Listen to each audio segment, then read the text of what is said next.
Welcome to the June 24th, 2020 meeting of the Milton Select Board. Our first item, item 2, is an executive session item, and it is, I will make a motion to enter into executive session to discuss strategy with respect to collective bargaining, believing that having such discussion in an open meeting may have a detrimental effect on the bargaining position of the board, specifically the Milton, this is the Milton Public Employee Association collective bargaining. And we will return to open session thereafter. Second. Motion's been made and seconded. This will be a roll call vote. Ms. Collins? Yes. Ms. Conlon? Yes. Mr. Wells? Yes. Mr. Doyle? Yes. Mr. Zulish, yes. And for the public, this is anyone participating in the call. This is going to be a little bit different tonight, the entering into executive session, because this is Zoom webinar. And so my understanding is attendees will have to come out of the meeting and they'll be locked out of the meeting, and they'll have to manually re-enter the meeting because there'll be no waiting room. Now Hillary, when we say manually re-entering the meeting, do you know what we mean by that? Yes, I mean on the attendee end. So as the attendee has called into the meeting the first time, they're going to need to repeat that process to return to the meeting. Okay. All right, and so for anyone wishing to participate or watching this now, I don't anticipate this executive session to go more than 5 or 10 minutes, so more than 5 or 10 minutes. So we should be back between 7:10 and 7:15 to continue with the open session agenda. So with that, Hillary, if you could take us into executive session. And then we'll be back in 10 minutes or so.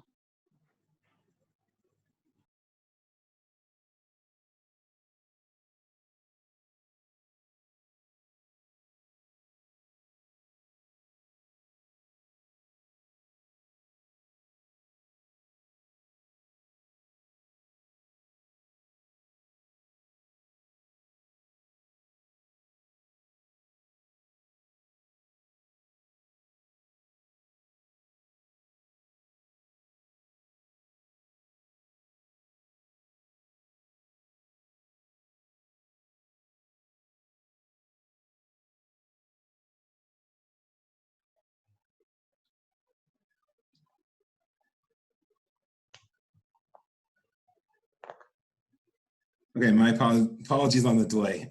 The stream started on my end, so you're good to go. All right, so we're good to go. All right, everybody else good? All the members? Yes.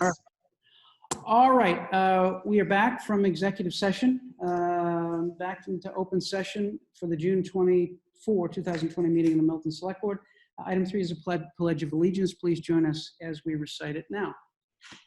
I pledge allegiance to the flag of the United States of America and to the republic for which it stands, one nation, under God, indivisible, with liberty and justice for all. All right, thank you for that. Before we go to item 4, I just want to note one sad thing. Since we last met in session, Ted Hayes passed away. Ted Hayes was a huge contributor to this community. He was a longtime member of the Warrant Committee. He served as chair of the Warrant Committee for at least 2 years. And Ted shares partial responsibility for a lot of good things that happened in Milton over the last few years. I'll relay one of them, and that is back in 2015, Milton didn't have tuition-free full-day kindergarten. And when the idea was brought to Ted, who was then chair of the Warrant Committee, actually was brought to him at his porch in August of 2015. Ted embraced the idea and became a champion of the idea of tuition-free full-day kindergarten. And 9 months later, that came to be. And Ted was one of them. And on a personal level, Ted was a good friend, treasurer of my campaign, and gave me a lot of guidance and counsel over the years. So he certainly will be missed by the community and by me as well, personally. So I don't know if anyone wants to say anything else before we take a moment. Mr. Wells? Thought that Ted was, as many people from Milton, many Milton residents that have a love of music, Ted was a long-time member of the Quincy Choral Society and sang with them many times. And there are many viewers, many people who've contributed much to government, to this community, that are also his members and friends. And I know they dearly miss him. It was something that Ted truly cherished. I've been to many of their concerts, and I know that they have a very big void in their heart tonight, as so many in this town. Thank you for that. Mr. Chair, I'll just add that I too am sorry to hear the news about Ted. He certainly had the best interest of Milton at heart, and my condolences to his family. He will be missed. Yeah, if we could just take a moment to remember the very humble, self-effacing, erudite, and important contributor to the town.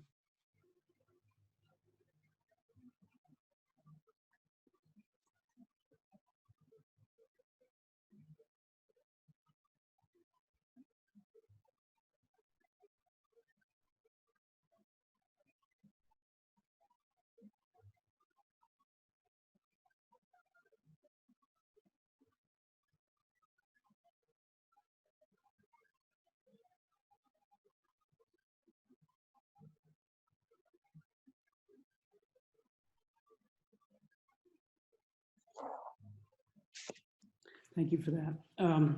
Item 4 is the approval of and voting for select board officers for this year. And without objection, we'll follow the same procedure that we have for the last couple of years. We'll have a motion to open the floor for nominations, and then any member may be nominated. Each member will then state whether he or she accepts the nominations. There's no need for a second. If someone's nominated, then the person who's nominated will state whether they accept the nomination. Person can then make a statement about their candidacy, and then after we do that, we'll have a motion to close the nominations, and then we will conduct a roll call vote in alphabetical order. We have a motion to open the floor for nominations for the position of chair of the select board. I'll make that motion, Mr. Second. Motion's been made and seconded. All those in favor, it's a roll call vote. Ms. Collins? Yes. Ms. Conlon? Yes. Mr. Wells? Yes. Mr. Doyle? Yes. Mr. Zulish, yes. All right, the nominations are open. I will nominate Melinda Collins for the position of chair. Melinda has served as secretary of this board, is very able and deliberate secretary of this board. 2 years ago, for the last year, she served as vice chair. She has been involved in everything, brings a wealth of experience in these kinds of matters and a grasp of all the issues facing this board right now. And so I will nominate Melinda Collins. And the question to Melinda is, do you accept the nomination? I do accept with lots of gratitude for the experience that I've had so far, and the experience I hope to come, and also just for each of you on the board. I know, Arthur, you're new to the board, but it already feels as if you've been here for a while, so that's great. No, I'm honored, and I accept the nomination. All right, are there any other nominations for the position of chair of the select board? Hearing none, can we have a motion to close the nominations for the position of chair of the So select board? moved.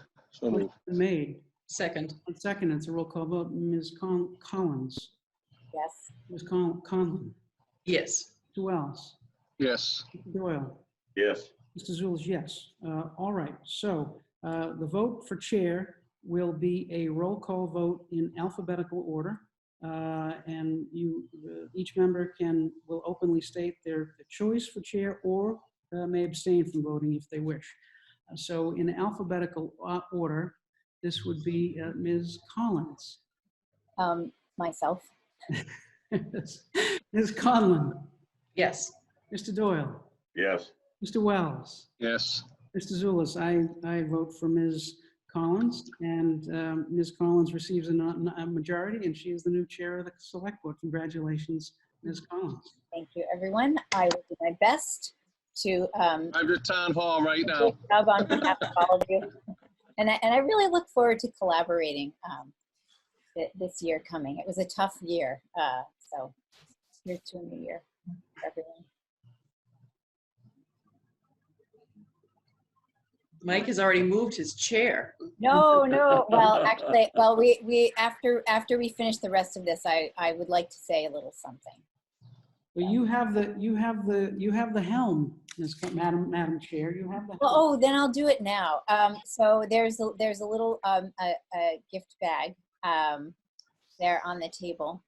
If you would be so kind as to open it, Mr. Zulus, and look inside. All right, I will do that. Just a minute. Let's see. Oh my. You can thank Jen for the wrapping. She's the artistic one. All right. But Save it's some a of this. little token of appreciation. Very nice. That's the less exciting part. Yeah. And it's a gavel. There we go. Oh, I beautiful. knew it was. Very nice. We have Oh, new tradition. this is very nice. Thank you very much. This is very nice. Well, and, might- I'll use this at home with my kids. I think they might use it on you. But you have two very strong young women in your house.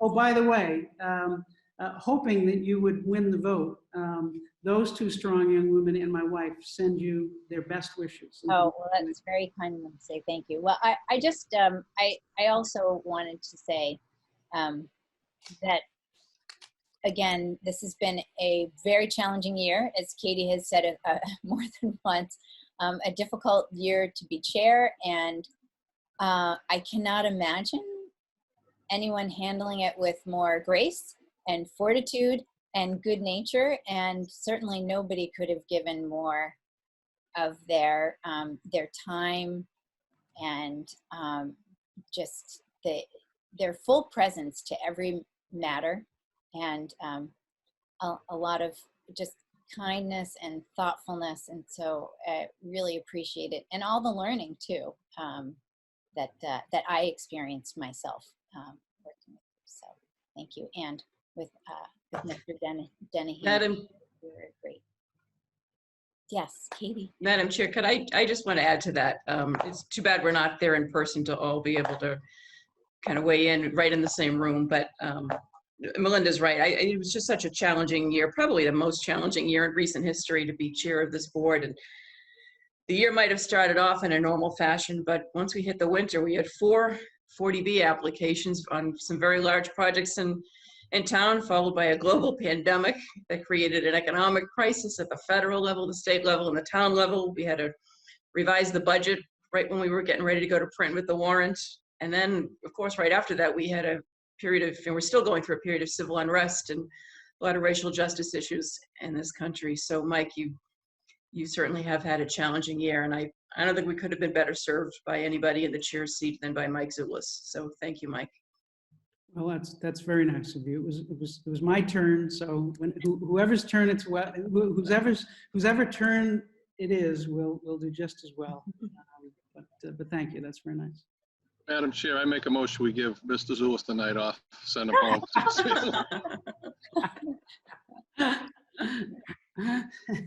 I tried, Michael. I tried. I know. Well, And when Mr. Denny, why don't we send a Milton Cruiser right up? Make Yeah, it I know, no. 9:30. You can. Hey, let's see how she does. It's 7:30, Melinda. Mr. Denny, can we send a Milton Cruiser to Mrs. Collins' house to get her and bring her to town hall right now? I'm only kidding you. We need, as you know, there are enough hard times here. We definitely need humor. So.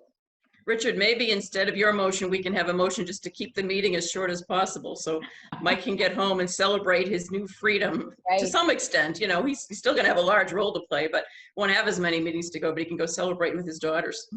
All right, motion to adjourn. Let's go. Mr. Dennehy, did you want to say something? You're muted. No, I'm fine. I'm fine. I'll add my commentary at the end. It was a very trying but wonderful year, and actually I'll add my comments now. Mike was by far the most thorough select board chair I've had, and that's no ill will towards the other three that I've had. It was just a very trying year, and Mike was literally on top of everything. I'll finish by saying, when we started and he suggested the traffic mitigation committee, I really couldn't put my arms around it. And at the end of the year, it was by far the most successful and productive committee I've ever been a part of. So thank you, Mike. Well, we had a little fun too, so that's what we're gonna try to do, some good work and have a little fun. That's it. So anyway, on we go. I think we need a vice chair. Yes, yes, we do. So I probably will not do this as gracefully, but I will. The floor is. Wait a minute. So now we'll entertain a nomination for vice chair. Mr. Zulus? I nominate Katie Conlon to be vice chair. Do we need a second or no? Second, She needs to accept. Yeah, Do you accept? I will accept. I'd be pleased to work with Melinda and support her as vice chair of the board. Thank you. Okay, so we'll do this in alphabetical order. Oh, that's me. Ms. Collins, I vote yes. Ms. Conlon. Mr. Doyle? Yes. Oh, wait, actually, we have to go to you. I forgot. You still have to vote, Katie. Is this on closing the nominations? I'll vote yes. Okay. Oh, right. We only have to do it alphabetically for the other. But anyway, Mr. Doyle, you voted yes. Mr. Wells? yes. Mr. Zulus? yes. Okay. So nominations are closed, and now we will ask whose choice people. Okay, so Ms. Collins, I vote Katie Conlon. Ms. Conlon? Yes. Mr. Doyle? Yes. Mr. Wells? Yes, I vote Katie Conlon. Mr. Zulus? Katie Conlon. So it's unanimous. Congratulations, and thank you very much for being vice chair. All right, Katie can go downstairs to town hall. No, I'm only kidding. I'm only kidding. So I will entertain a motion to close the floor for nominations. Oh, actually, we have secretary. My apologies. So I will entertain a motion for secretary. I move to open the floor for nominations for secretary. Second. Ms. Collins, well, actually, I can go last. Ms. Conlon, Yes. Mr. Doyle, Yes. Mr. Wells, Yes, Mr. yes. Zulus, Yes. Ms. Collins, yes. And I will accept nomination. Mr. Zulus, I nominate Arthur Doyle to be secretary of the select board. Mr. Doyle, do you accept? If you are all willing to keep me on my toes, I will be happy to serve you.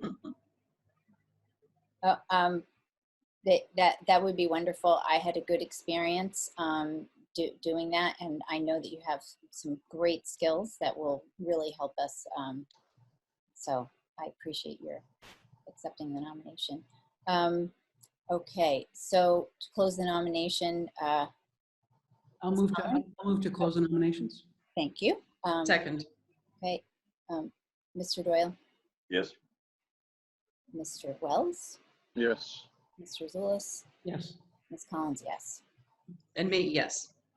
And, oh, I thought, that's right, because you, okay, sorry. I'll get the hang of it eventually. Okay, so Now I will accept votes for secretary. Ms. Conlon? Yes.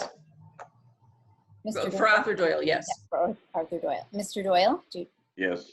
you? Mr. Wells, your choice. Arthur Doyle, yes. Mr. Zulus, your choice. Arthur Doyle. And Ms. Collins, Arthur Doyle. Passes unanimously. Thank you.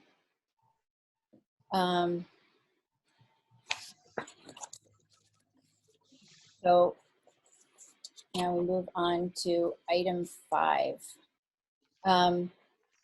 This is discussion or approval of select board committee assignments.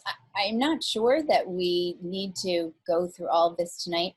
Typically what we do is introduce this as a topic, and if you have your agenda notes, it has the current assignments. But usually we give people a little time to think about it, and then we come back maybe at the next, well, usually at the following meeting and do this. Would anybody like to say something now about assignments they would like, or that they would like to move on from at this point? Yes, Mr. Dennehy? Madam Chair, 5E, Solid Waste Advisory Committee. So the town has entered into a three-year contract. So you're not So I doing don't think this committee could be dissolved until FY22. Okay, so I will stay on that, Okay. since that's my assignment. Okay, I love solid waste, so that's great. As well as the Traffic Mitigation Committee. I think that final report came to this board last month. It's a living, breathing document. I'm not sure if that committee needs to carry forward for this this year. Got it. Okay, so those two we don't need to be concerned with. Thank you. Richard, Madam Chair? yes? Yeah, so I'll gladly stay, I'll stay on the landing committee. I hope Katie will as well. I'll gladly stay. I would like to remain on capital. Mhm. I'd like to remain as the liaison, even though I don't vote on the fire station building committee. I did sit on youth task force for the year I was chair. I was a non-voting member, and I don't know, maybe Mr. Zulus, I don't know if we actually need 2 members anymore. I'm not sure. Yeah, maybe not. You know, that group is going through a change because the chair moved, or is Right. moving. So yeah, I mean, I guess we can talk about that. Madam Chair, oh, sorry, go ahead, Ms. Oh, go ahead, Katie. I just wanted to point out, I'm listed as a housing committee member. I'm not there as a board member. I'm really there as a member of the master plan implementation committee as their designee. But for the committees here that I'm listed as a member of, I mean, I'm pretty open to if there's one in particular that somebody is very interested in serving on, you know, feel free to say so now or at the next meeting. And I'm happy to switch if anyone wants to switch. And so I'm pretty flexible. I like the committees that I'm on, but I've been on them for at least a couple of years, and for the MPIC about 4 years. So if there's someone who really would like to serve on one of those committees and make a change, I'm open to making any changes. And I can say that for myself as well, that I'm happy to step aside if somebody would like to be on a committee I'm on. Mr. Zulus, did you? I'm interested in finance, Mhm. but we don't need to make that decision tonight. But I'm interested in finance. Mr. Doyle, do you have anything, or would you like to just think about it? Understanding the lack of seniority, I am open to your tag team assigning me as you see fit. The one observation I would ask for consideration is whether or not you might want to put the pilot committee in abeyance for possibly a year. My background, as you know, is in the higher education field, and I was spending some time on work this week, including a treatise on the liabilities for them. It's going to be very, very dicey, and their financial situations are, for all educational institutions, public and private alike, are somewhat unknown. And the document ended with the following quote: "With the second wave of COVID-19 infections, we are really in for a shock."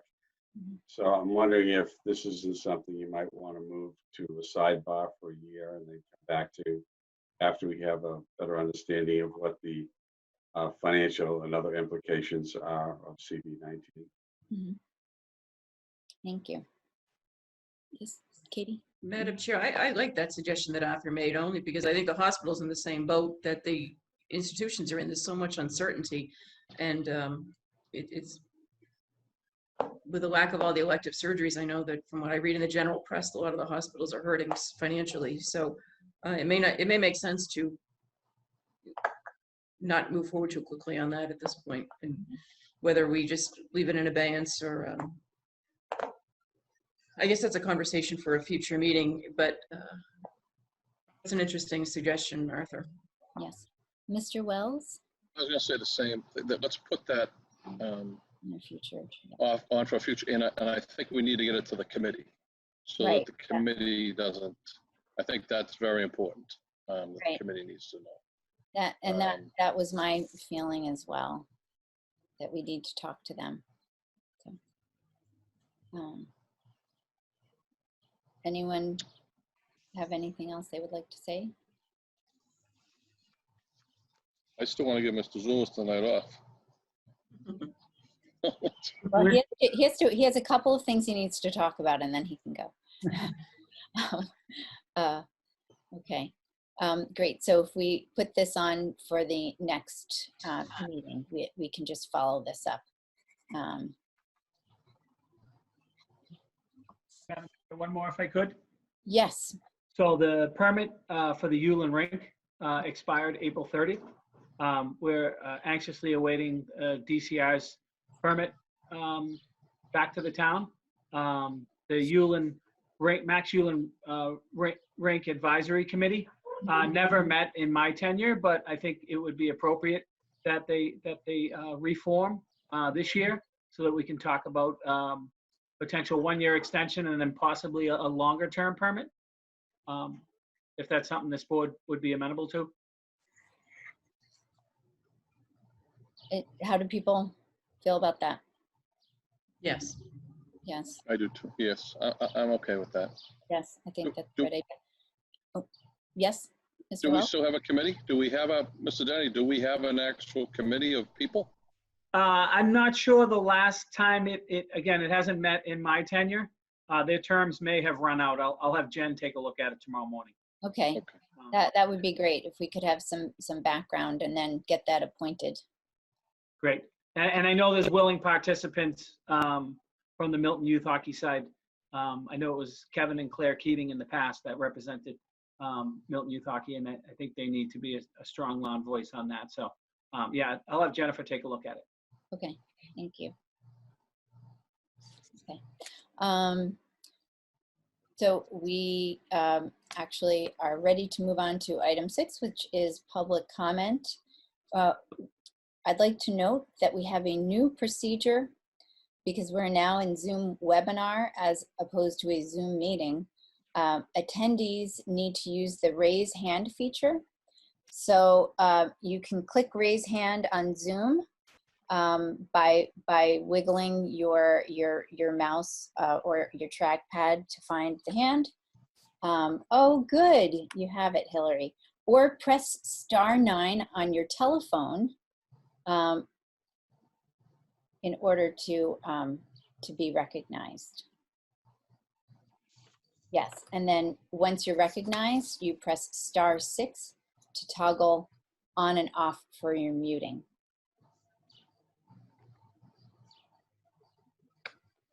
Great. Do we have anyone who wishes to speak?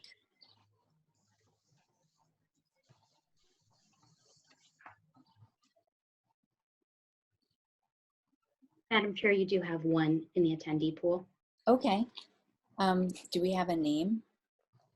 Senator Tumulty. Oh, hello, Senator Tumulty. Yes. Can you make sure he's unmuted and ready to go? Senator, you also have to unmute yourself. It's a two-step. Thank you for joining us.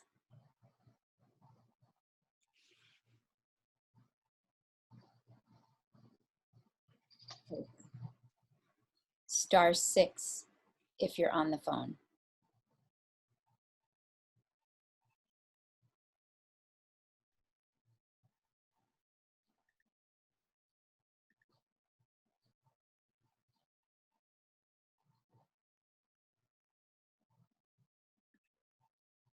Hello, Madam Chair.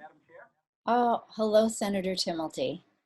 Hello, congratulations. Oh, well, thank you very much. Congratulations on your election as the chair. Thank you. So we're very happy to have you and interested, as always, in what news you bring us. Well, thank you very much, Madam Chair. First of all, I've thoroughly enjoyed working with you as a rank and file member of the board, and of course as the vice chair and now as the chair. I think it's a wonderful selection. My congratulations to the board on an excellent selection as your chair. And also to our outgoing chair, Mr. Zulus, thank you very much for your outstanding year of service. Thank you. It's very kind of you. Now, Your on partner. a legislative update, if I may, Madam Chair. Please. Thank you. First and foremost, just to touch on what was mentioned a moment earlier regarding the Yulin Rink and permitting. Commissioner Montgomery, in conversations that I had with the commissioner over the spring, and of which Mr. Zulus and Mr. Dennehy were part of, is more than willing to extend a multi-year permit to the town of Milton. Mm-hmm. So just so that's on the record here tonight with the board. And I've enjoyed many conversations with the commissioner in recent weeks. They're all positive regarding Yulin Rink and its relationship with the town. Last week in the state Senate, we voted on a bill entitled An Act Relative to Voting Options in Response to COVID-19. This is something that the House of Representatives just about a week earlier enacted in the House as well. And the versions from both the House and what I voted for and supported last week in the state Senate are extremely similar. The bill, the Senate version, will include as following: implements an early voting by mail system. An application to receive an early voting ballot will be mailed to all registered voters by July 15, 2020. The Secretary of the Commonwealth will then mail another application for the general election in the voter booklet sent out in the fall. Both applications and ballots will be postage paid. Furthermore, it creates early voting for the primary and expands early voting periods. For the first time in Massachusetts, early voting will be available for the state primary, and it will take place from Saturday, August 22nd, 2020, through Friday, August 28th, 2020. Excuse me. Early voting for the general election will take place from Tuesday, October 17th, 2020, to Friday, October 30th, 2020. Early voting hours will vary according to the size of the municipality in order to give voters ample opportunity to participate while not overburdening small towns' election departments. Voters may return their early voting ballot in the mail, in a secure drop box, or in person. In addition, this legislation, an act relative to voting options in response to COVID-19, tasks the Secretary of the Commonwealth with creating an online portal. The bill requires Secretary Galvin's office to create an online portal by October 1st, 2020, to make it as easy as possible for people to apply for general election early voting results electronically. Moreover, this legislation, which I again voted for last week in the State Senate chamber, expands absentee voting. The bill provides for absentee voting by any person taking precautions related to COVID-19. Voters may also return absentee ballots via a secure drop box. This initiative also provides tools to assist our clerks, who, as we know in this town, does a wonderful job, Clerk Susan Galvin, acknowledging the increased burden these options may place on municipalities and clerks. The bill also provides for several accommodations to make the logistics of processing votes easier. The legislation allows for tabulating ballots prior to Election Day, and it offers pre-addressed envelopes to voters so their applications go directly to the clerk's office. And finally, this makes in-person voting more efficient. The bill allows municipalities to consolidate polling places and eliminate the checkout table at these locations, allowing for a more efficient process and fewer poll workers. It also expands who is eligible to serve as a poll worker, knowing that many of our current volunteers as poll workers who do wonderful work, our seniors, and of course, in this pandemic that we are combating currently as a society, many of our seniors, and rightfully so, feel less than comfortable working in public. So these accommodations, I believe, are right on point and will do everything possible to further encourage the exercise of the fundamental right of the democratic processes in our society and assist our clerks who do wonderful work throughout the Commonwealth. So we just want to provide that update. It's extremely similar with the House version. There's a conference committee appointed currently. I believe that they will come to an agreement as the differences are minor, and we will be mailing out ballots for the primary election. Forgive me, absentee ballot applications. And thank you very much, Madam Chair, for this opportunity to inform both the board and the town. And congratulations to you, Mr. Wells, on your reelection, coming in first. And congratulations to Mr. Doyle. Mr. Doyle, the new kid on the board. So congratulations, Mr. Doyle. You have an outstanding campaign manager. Thank you. I'll pass that along to her. And if Mariani, Melina, and Alyssa Zulis are at home watching their father's last portion of a meeting as chair, I just wanted to say hello to the 3 strong young women at the Zulis household. Thank you, Senator. On their behalf, I hope they're watching something else. I thought you were no TV house. Madam Chair, thank you very much for the opportunity to address the board tonight. Well, thank you, Senator Tumulty. This is excellent news, and thank you for all of your work. You all continue to amaze me there. Our senators, our reps, thank you so much for working so well together on our behalf. We can't thank you enough. Well, thank you very much. Thank you, Madam Chair, and thank you to the board. I look forward to working with this board for the next year to come and many years beyond that. Thank you on behalf of the town. Thank you, Senator, and best of health. Thank you. Thank you very much. You as well. Thank you. Good night.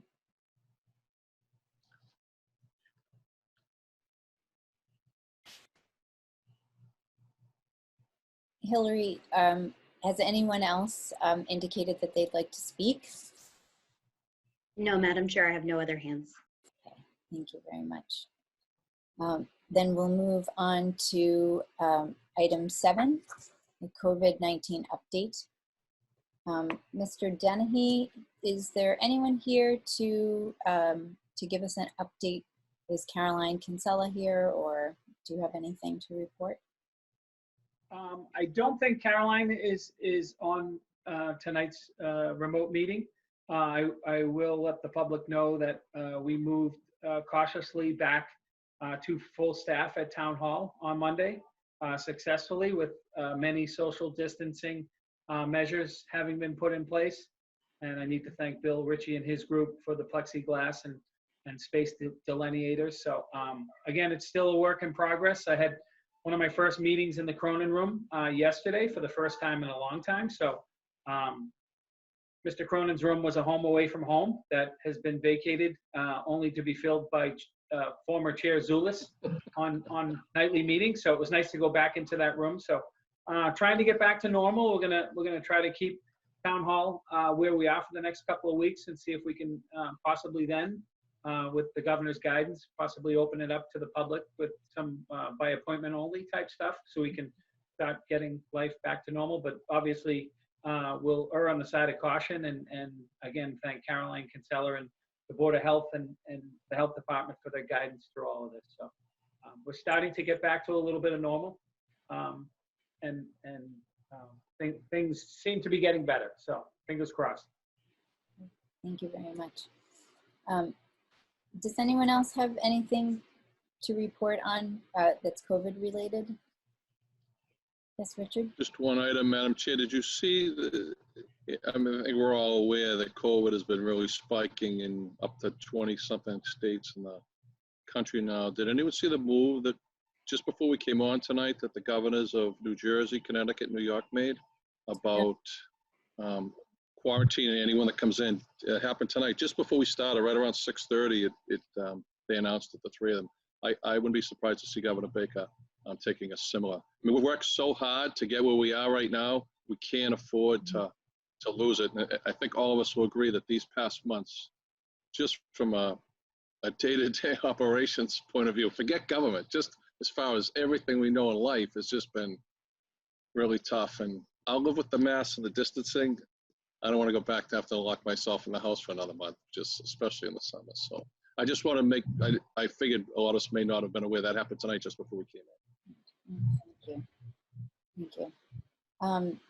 I will just give an update on the Neponset Neighbors Together Fund. The United Way did seed the fund with $50,000 so far, and it was projected that by this week we would have raised an additional $10,000, and there should be a press release coming out soon. But so far, ABCD Family Resources Center in Mattapan, and Hyde Park, and Catholic Charities in Dorchester, and let's see, a food pantry in Codman Square, and also the Quincy Community Action Program, which serves about 100 Milton families, all received funding the first week. And I also had a meeting with Noreen Dolan of the Milton Residence Fund and Andrew Maloney, who's a trustee of the Martin and Swift funds, to start getting them set up and into the system. So things are rolling along. Okay. Next, we have an update on 582 Blue Hill Avenue, the 40B, the proposed 40B. And actually, I think we can roll into this 9. Are we able to do that? Because they're from the same developer. So 8 and 9, is that 9, item 9 is an update on 648 Canton Avenue, the proposed 40B project. Both of those have received their project eligibility letters from Mass Housing. And 582 Blue Hill Avenue, there, I understand the Zoning Board of Appeals has received an application. So that process has begun. And Mr. Dennehy, did you want to say something? Okay. Yeah, they dropped off 582 Blue Hill Avenue. The paperwork was dropped off to the Zoning Board of Appeals clerk, Beverly Sutton, yesterday. So, so during that part of the process, it's now moving from the select board, which is the project eligibility phase, goes through the select board, and now the application phase goes through the Zoning Board of Appeals. And there is extensive public process because now you've got full sets of plans, and all the town departments will be evaluating and vetting the plans and commenting, and there'll be public hearings, so people will have the opportunity to weigh in and also track the progress of this. Does anyone else wish to say anything? Ms. Conlon? Yes, so Madam Chair, I just wanted to bring up the fact that I don't know whether we can do it on this agenda, maybe we can, or if not, we should probably put it on a future agenda. I think what we need to have a conversation about is whether to continue, if she's not already on board, to continue engaging Judy Barrett to work with our department heads to make sure that all of the issues that our department heads and our boards and commissions, like the Conservation Commission, might have on these 4 projects, at least the 3 that have had eligibility letters issued, and 2 have already been filed with the Board of Appeals. We want to be sure that we're vetting all of those issues with the Board of Appeals.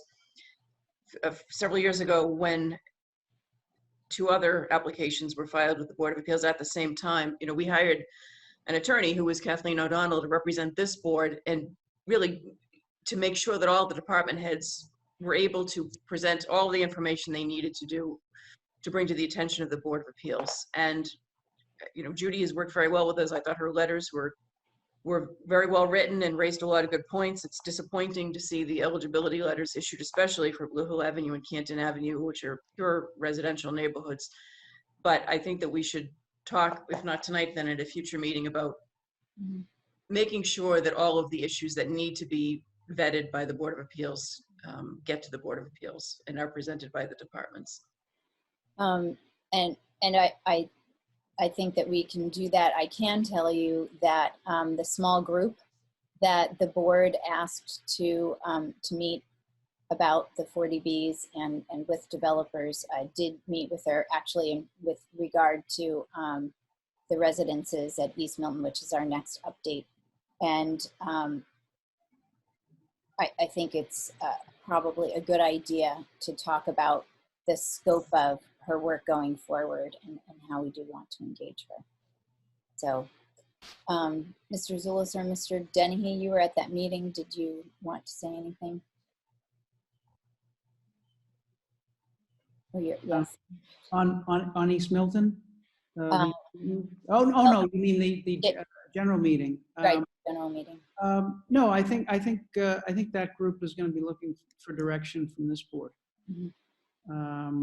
I actually was just going to point out, just for the public, that the letters from Mass Housing issuing project eligibility, while they noted many of the concerns of the residents that we raised in our response, the substantive changes that they are requiring are very minor from the project. So there's not much change in what was filed.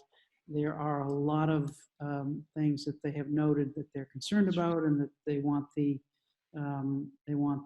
Zoning Board of Appeals to consider. But in terms of substantive changes, it was very, very minor. And those letters are on the website for people to see. Yes, they did actually go up. Yes. Like, okay. Yes, and there it really is suggested that the developer address them, but not having seen the applications, I'm not sure that has happened yet. So we can, if no one has anything else to add, then we can move on to 10. Oh, Richard, I mean. So one thing, so I agree with Katie. I think that on both Blue Hill Avenue and Canton Avenue, just as we did when this matter was before us, you're going to see very strong neighborhood turnout response, similar how we had in East Milton. I was chief when we had Kathleen O'Donnell. I was chief during the beginning of Randolph Ave and during when Henry's was originally, as you remember, Katie, was a 40B proposal. I think it was 50-something units. Was there a reason why? I can't remember why. Was there a reason why the board picked a lawyer then versus us going with Judy as more of a 40B consultant? Do you think that makes a difference? I'm happy with Judy. I'm just wondering how I can't remember how Kathleen arrived. She's been awesome. I just can't remember how she arrived. I know it was an action on the board, but. Okay, Madam Chair, I can answer that. She was, yeah, as a local resident, but also as an expert in 40B and also Right. 40R. She had a lot of experience with the regs in 40R. The board at that time retained her. I don't think we had had some conversations with the town council about it, and we talked with Kathleen and thought that she would be a good person just kind of to help in a quarterbacking role, making sure that all of the issues that needed to come up were brought to the board's attention, the Board of Appeals attention. So I don't recall us talking about, I did not know Judy Barrett until this process began. So I think at the time we just retained someone who we thought would be a good person to vet this, and Kathleen did a great job for us. But you know, whether the board wants to talk about hiring someone else in addition to Judy, I think Judy has really identified a lot of issues, and I think she could provide some continuing advice to us, especially where she's already still working with us on the East Milton project. Okay, that's all. I'm fine with Judy. Just my last point, Madam Chair. I think that we're going to have to stay really closely monitor and probably even attend some of these hearings when they happen before the ZBA. I really do. I think that this is that important. Yes. No, I agree. People need people will need the support, and so will the Zoning Board of Appeals. And I think we're all extremely interested in getting the best result that we can for residents. Thank you. So item 10, update on residences at East Milton. So that small group had a preliminary presentation from the developer of the residences at East Milton, going over their sort of the changes that they made in response to our letter to Mass Housing. And they supplied, and these things are also on the website, a massing evolution narrative. So they looked at the suggestions that were made about reciting the building and also massing along in different places in the building, and also supplied a new presentation about the second phase of design. So we have 15 days, so we have until July 8th to give our response to this package. So we'll need to have a hearing on July 1st, which means we need to get that noticed quickly. What day does it need to be noticed by? Well, Madam Chair, if it's held as a public meeting, it just goes in as an agenda item. Okay, so we'll just do a public meeting then. Okay. Yeah, similar to the way we did it before. Yeah. Okay. So yes, so July 1st. So there's no hope of having a week off from a meeting, but this is really important. That's where that stands. Does anyone have any questions or any comments? Why is it only 15 days? Why do we only have 15 days to respond to this? Because, that's all Mass Housing going to allow us? Well, because this is actually, it's a rework of the original plan. And so they're not giving us another complete, well, actually it was more than 30 days that we've had, I believe. So that's why there is a reduction in units from 111 to 101, and there's a small reduction in parking spaces from 134 to 130. They really felt strongly that they needed to keep parking, I believe. So I think Mass Housing perhaps didn't think that was a large enough change to warrant a whole nother 30 days. I just think July 1st is going to be tough. It's a big vacation week. I think that, I know we have to do it, but I think that it's going to be tough. Yeah, it is a tough month. Richard, are you suggesting that we ask for an extension? I take it no one in East Milton knows, not the businesses, not the residents, so no one knows this. This is the first public communication is this discussion right now. Yes. Yeah, so I think if we're going to call for a meeting and have a hearing next Wednesday on substantive changes there, I think that you've seen how it's gone so far. It may not be a bad idea. If the members agree,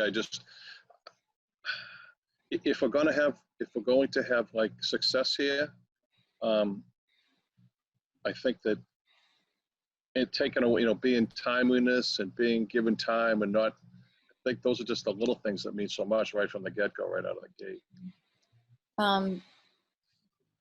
Well, Mr. Zulus? No, I was just going to say, I think the developer put out a press release on it. And I don't know how extensive it's been reported on, but I think they put out a press release on it.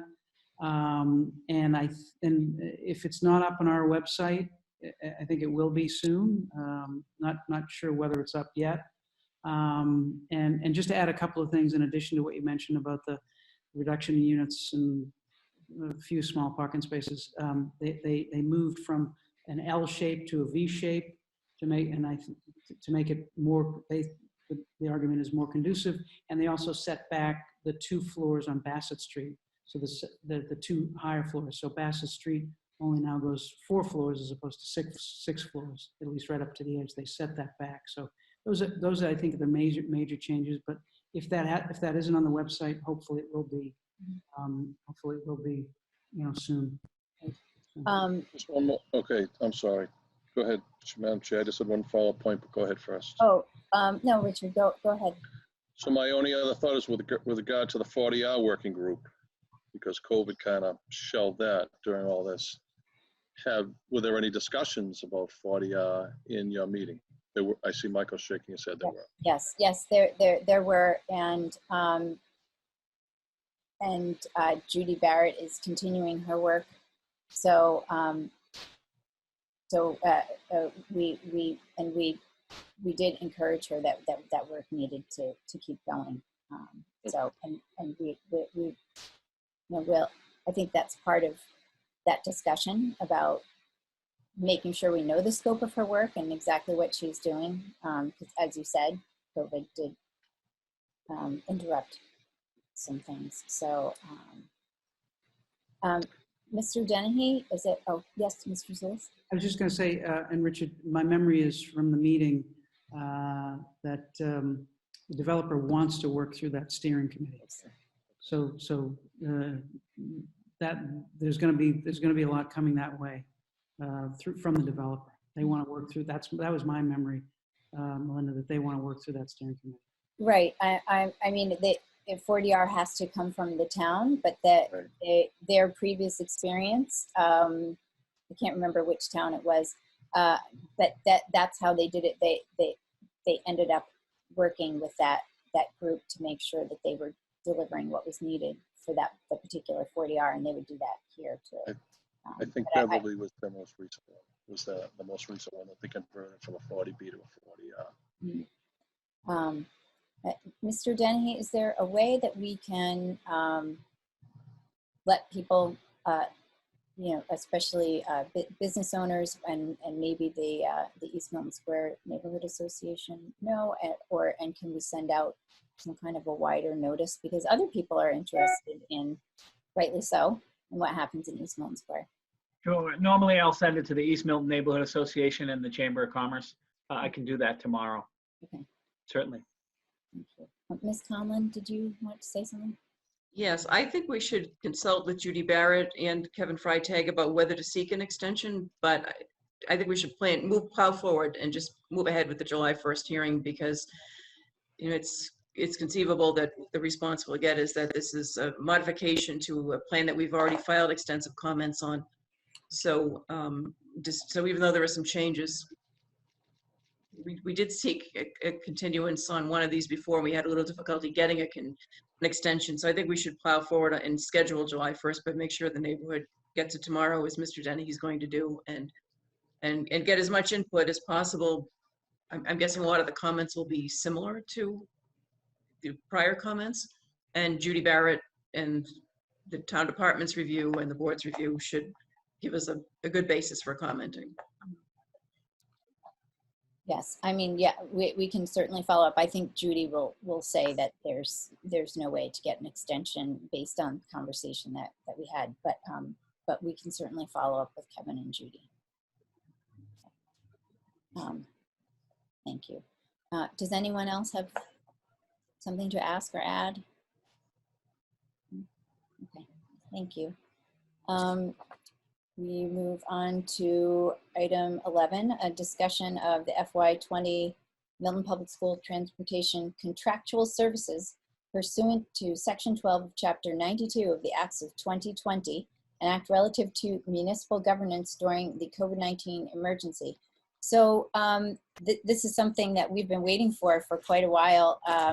Normally, the schools would not be able to pay a vendor if the services hadn't been rendered. However, when we're talking about some of these smaller operators of like specialty busing and things like that, these are very small operations, often family operations, and in order to keep them going, so that when school does open up, there's actually transportation for some children. Well, oh, Glenn is here. I will stop talking, and Dr. Pavlicek, why don't you take over and explain? Thank you, Chair Collins. We had, back when the schools were closed, we had contracts with several bus companies to provide services. And at the time when the first stimulus package came in, language in there said you should attempt to keep your staff on the payroll and pay your contractors during the period of the shutdown. The problem was that conflicted with part of the Mass General laws, which said you can't pay as a municipality for services not rendered.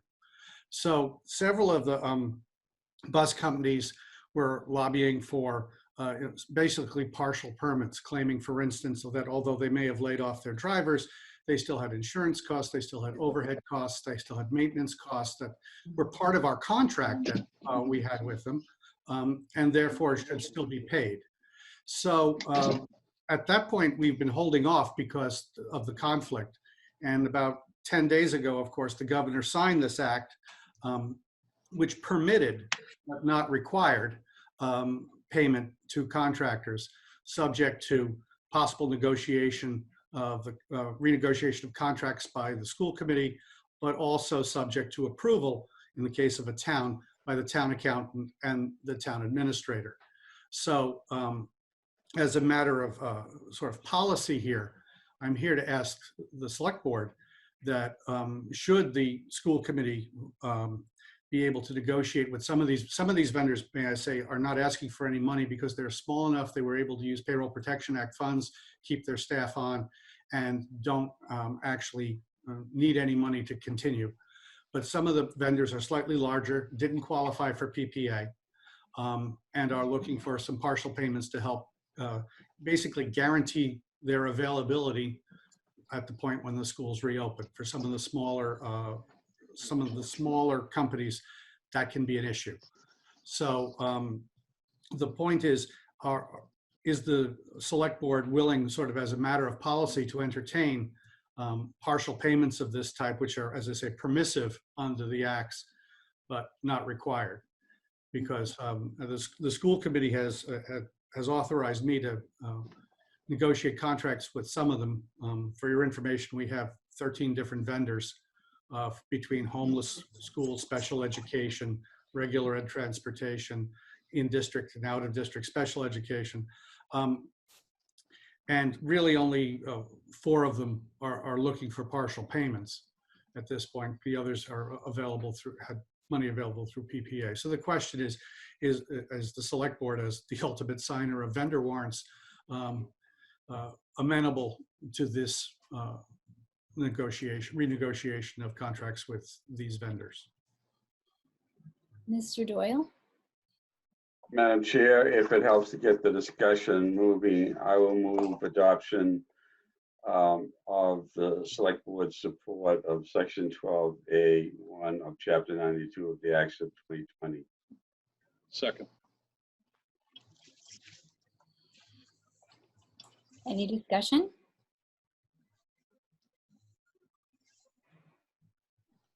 Mr. Zulus?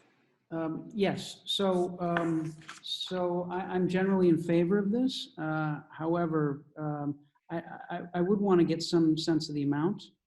If it's only 4, what amount are we authorizing? Is that amount, are we going to do we have final authority to authorize the final amount that's negotiated?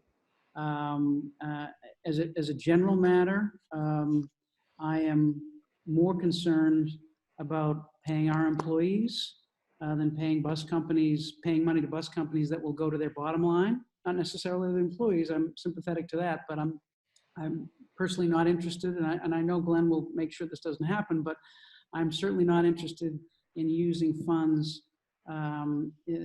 which are scarce for us right now, to pad the bottom line of any of these bus companies. To the extent we're helping out employees and helping out our relationship with the companies going forward by helping paying a percentage for their employees, I'm sympathetic to that. But I just want to make sure that we have a handle on the amount and that we're not paying money towards the bottom line for some of these companies. So that's just my thought.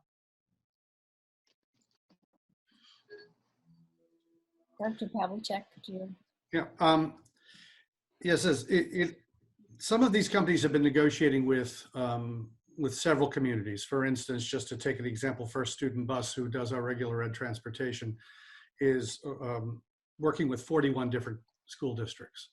So we have all been on, a colossal Zoom call with Department of Elementary, Secondary Education, talking about different negotiations in different parts of the state.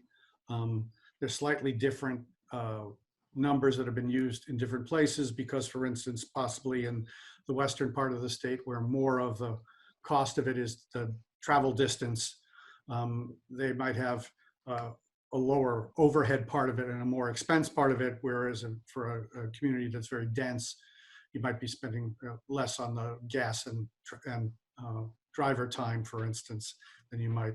So there are different negotiations at different parts of the state. I'll tell you that, for one company, their initial request was they would consider 83% of the contract value a reasonable amount, and that's not going to happen. But that same company with another district settled at 30%. Those are more the ballparks we're interested in. In one case, we have one company that is a very small company. We owe them a very little amount of money, in the order of $8,000 or something like this. So I'm less worried about what percentage of that we pay, for a small company versus some of the larger ones where we're talking about a percentage of possibly $200,000 in, potential costs. There, every couple percent does make a difference. But I mean, we are certainly looking in the, half or less range sort of thing, that ballpark. We have proposals from a couple of the companies already where they've given us breakdown of what percentage of their operation is, staff, what percentage is overhead, what percentage is various different things.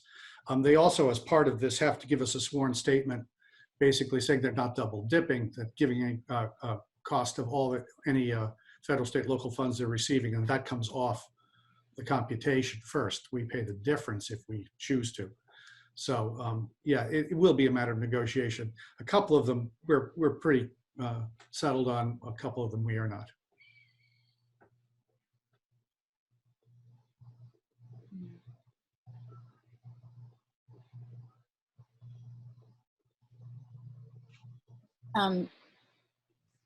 Do you have an idea of how long these negotiations will take?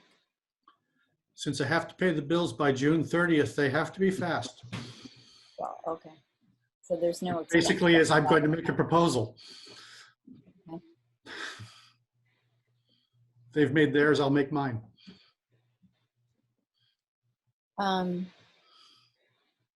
Is there a limit to, I mean, you said 80% wouldn't happen. Is there, I suppose different vendors are different, as you mentioned, but. Yeah. The school committee is going to first off have to approve of the amount of the settlement before it gets put on a vendor warrant. So there'll be a certain amount of oversight there. In fact, at a finance subcommittee today, they gave me some parameters inside of which to negotiate the contracts that have yet to be negotiated, which frankly, I'd rather not say on TV, but for the thousands and millions of people watching. But the school committee is very much interested in not spending more than they have to, because as part of the budget for next year, we're committed to trying to roll $300,000 forward of savings in this year into next year. And this is potentially a good chunk of it. Yeah. Yes. Thank you. Does anyone else have any more questions or any comments? Okay. Oh, yes, Mr. Zulis. So from the timing, it appears that we're not going to get another shot at this in terms of, authorizing a specific amount. And I understand that we don't want to be authorizing a specific amount in an open meeting, because that will compromise the negotiating position of the school district. The approval process is school committee, town accountant, and us. So I guess what we will effectively be doing tonight is saying, this is what we're interested in, right? Try to save as much money as you can. But ultimately, it'll be the town account. Since given the timing, this ultimately it'll be the town accountant who will be the fail safe on this. Is that how we see this? From my perspective, my purpose of coming here tonight was to make sure that the select board wasn't going to say when they saw a warrant, by the way, we don't want to do this at all. No service, no pay. We're going to stick to Chapter 41, Section 56 of the Mass General Laws and void it out, because we don't want to go through the negotiation only to have it cut off initially. So, I mean, this is basically the first step to say it's not out of the question. Okay. And we go from there. Fair enough. No, I have to say I'm much more interested in making sure those small vendors have their needs met, because they do fill a need that we may not be able to fill if we don't have them. But I think, in having been in the finance committee meetings, the joint finance committee meetings, I understand that you'll do your best, although I have to admit this is a little uncomfortable. Well, as I say, the timing was such that it's only been authorized as of 10 days ago. And so it doesn't leave us much time.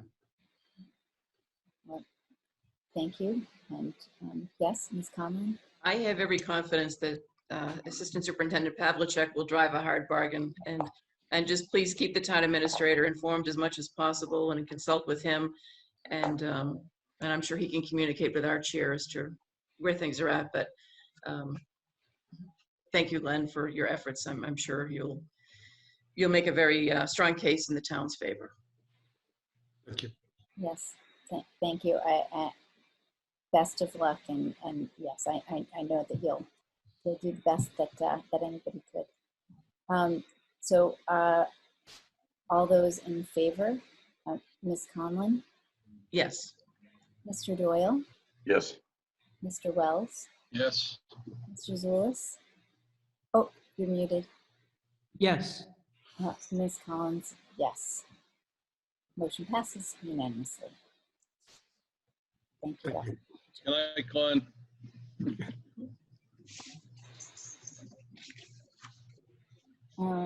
Okay, we're on to number 12.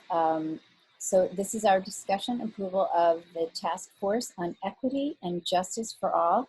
And I'd like to turn it over to Mr. Zulus to lead us through the discussion. Thank you, Madam Chair. So I made some of the changes that we discussed 2 weeks ago, one of which was to revise the name of it from a task force to an advisory committee.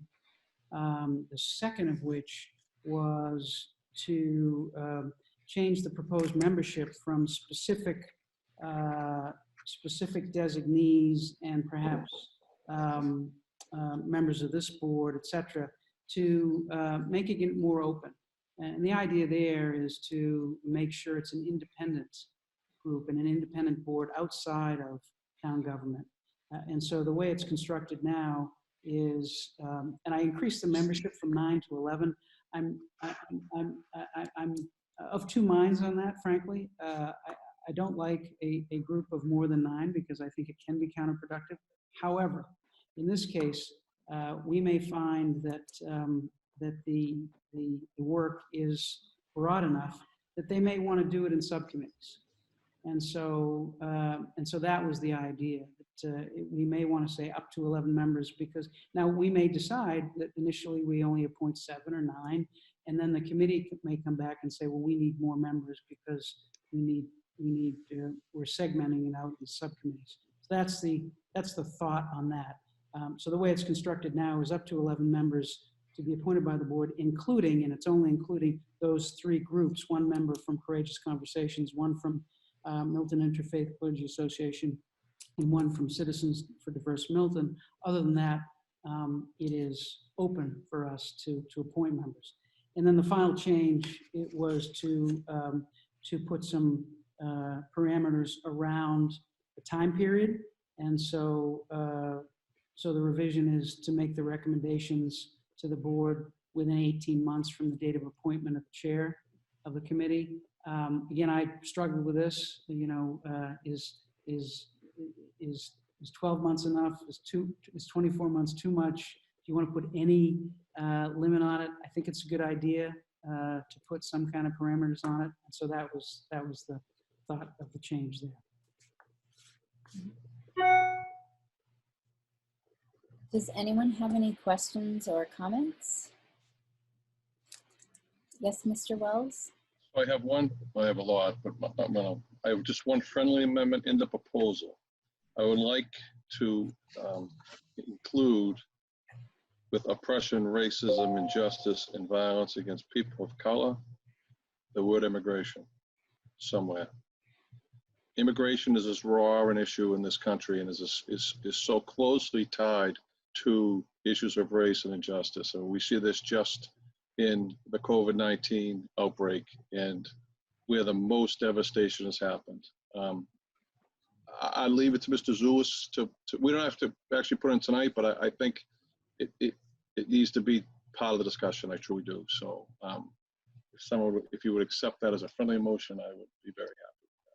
So just so I understand, Richard, so when we talk about eradicating oppression, racism, injustice, and violence against people of color, is the idea including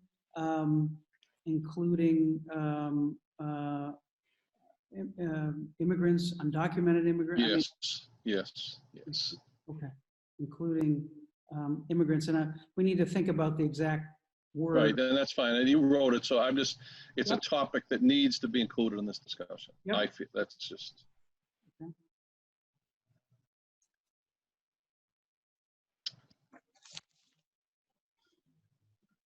So are there other comments or questions, suggestions? So it seems we're not then ready to vote on this evening, unless people would like to vote on it subject to the wording. If we all, I think I understand the spirit of it and thoroughly agree. Mr. Zulus, what's your thought about voting on this evening? I think, you know, I think it's probably a good idea to get it exactly right before we vote on it. But I think it seems like we all agree that we're going to move forward. So I would at the same time move forward and start among us or individually start thinking about members and membership. And so if we could go in those 2 tracks so that next week I'll wordsmith it to include that concept. And it sounds like it will, you know, subject to my getting the words right, or we'll massage it a little bit. It sounds like it will pass, but as long as we're in parallel starting to think about membership, because it's my hope that we could get this committee appointed within the next couple of weeks. Mm-hmm. So I think it's incumbent upon all of us to start thinking about membership and who we think would be appropriate. Mm-hmm. So it's a long way of saying I think we can wait on voting on the exact language till next week, because we're going to do it. Right. And we just need to start thinking about membership and get cracking on that. Okay. Madam Chair. Oh, go ahead. Yes, Mr. Wells. No, go ahead. Well, I had a follow-up question. How would we like to handle that? If we should all bring our candidates forward next week, if we could. So, How would you like to handle that? so my suggestion is that the town administrator be the funnel for that, so that we don't compromise the open meeting law at all, and so that because there may be duplicates, right? And so that my suggestion is that town administrator we send our thoughts into the town administrator, and then we can start talking about it. And I don't know that we need to do all the appointments next week. We may or may not be in a position for that, but certainly, I think over the next couple of meetings, we can hopefully get it all appointed. So I would do it through the town administrator, if that's not too much, Mike. Okay, great. Yes, I just didn't know if you wanted to do this completely in a meeting but that's wonderful. Thank you, Mr. Dennehy, for being our clearinghouse and helping us organize. Great. So that will be on the next agenda as well. So item 13, discussion approval of the local Madam act. Chair, Madam just Chair. 1 sec before. Yeah, Madam Yeah. Chair, just before you jump. Go ahead, Katie, you can go first. No, I was just calling attention. I think Richard had some more to say. Oh, So, I'm sorry, thank you, Katie. So one of the things that I really, and I talked to you a little about this the other day, I really feel very strongly about the word independence that Mr. Zulus used. This truly needs to be an independent body. I think that the one thing that everyone needs to be prepared for is that this has to hurt. This has to hurt. If you want to talk about race and injustice, you have to be prepared to step outside of yourself, and it has to be uncomfortable for you. I'll give you one thing. You've heard me say many times about, like when I would talk about the police department being reflective of the community. I'll say no more, because all of us were there today. Take a snapshot of where you were this morning and see the reflection of your community. And it wasn't the DPW, it wasn't the fire department, and it wasn't the police department. So those are things that we have to address and we have to work on.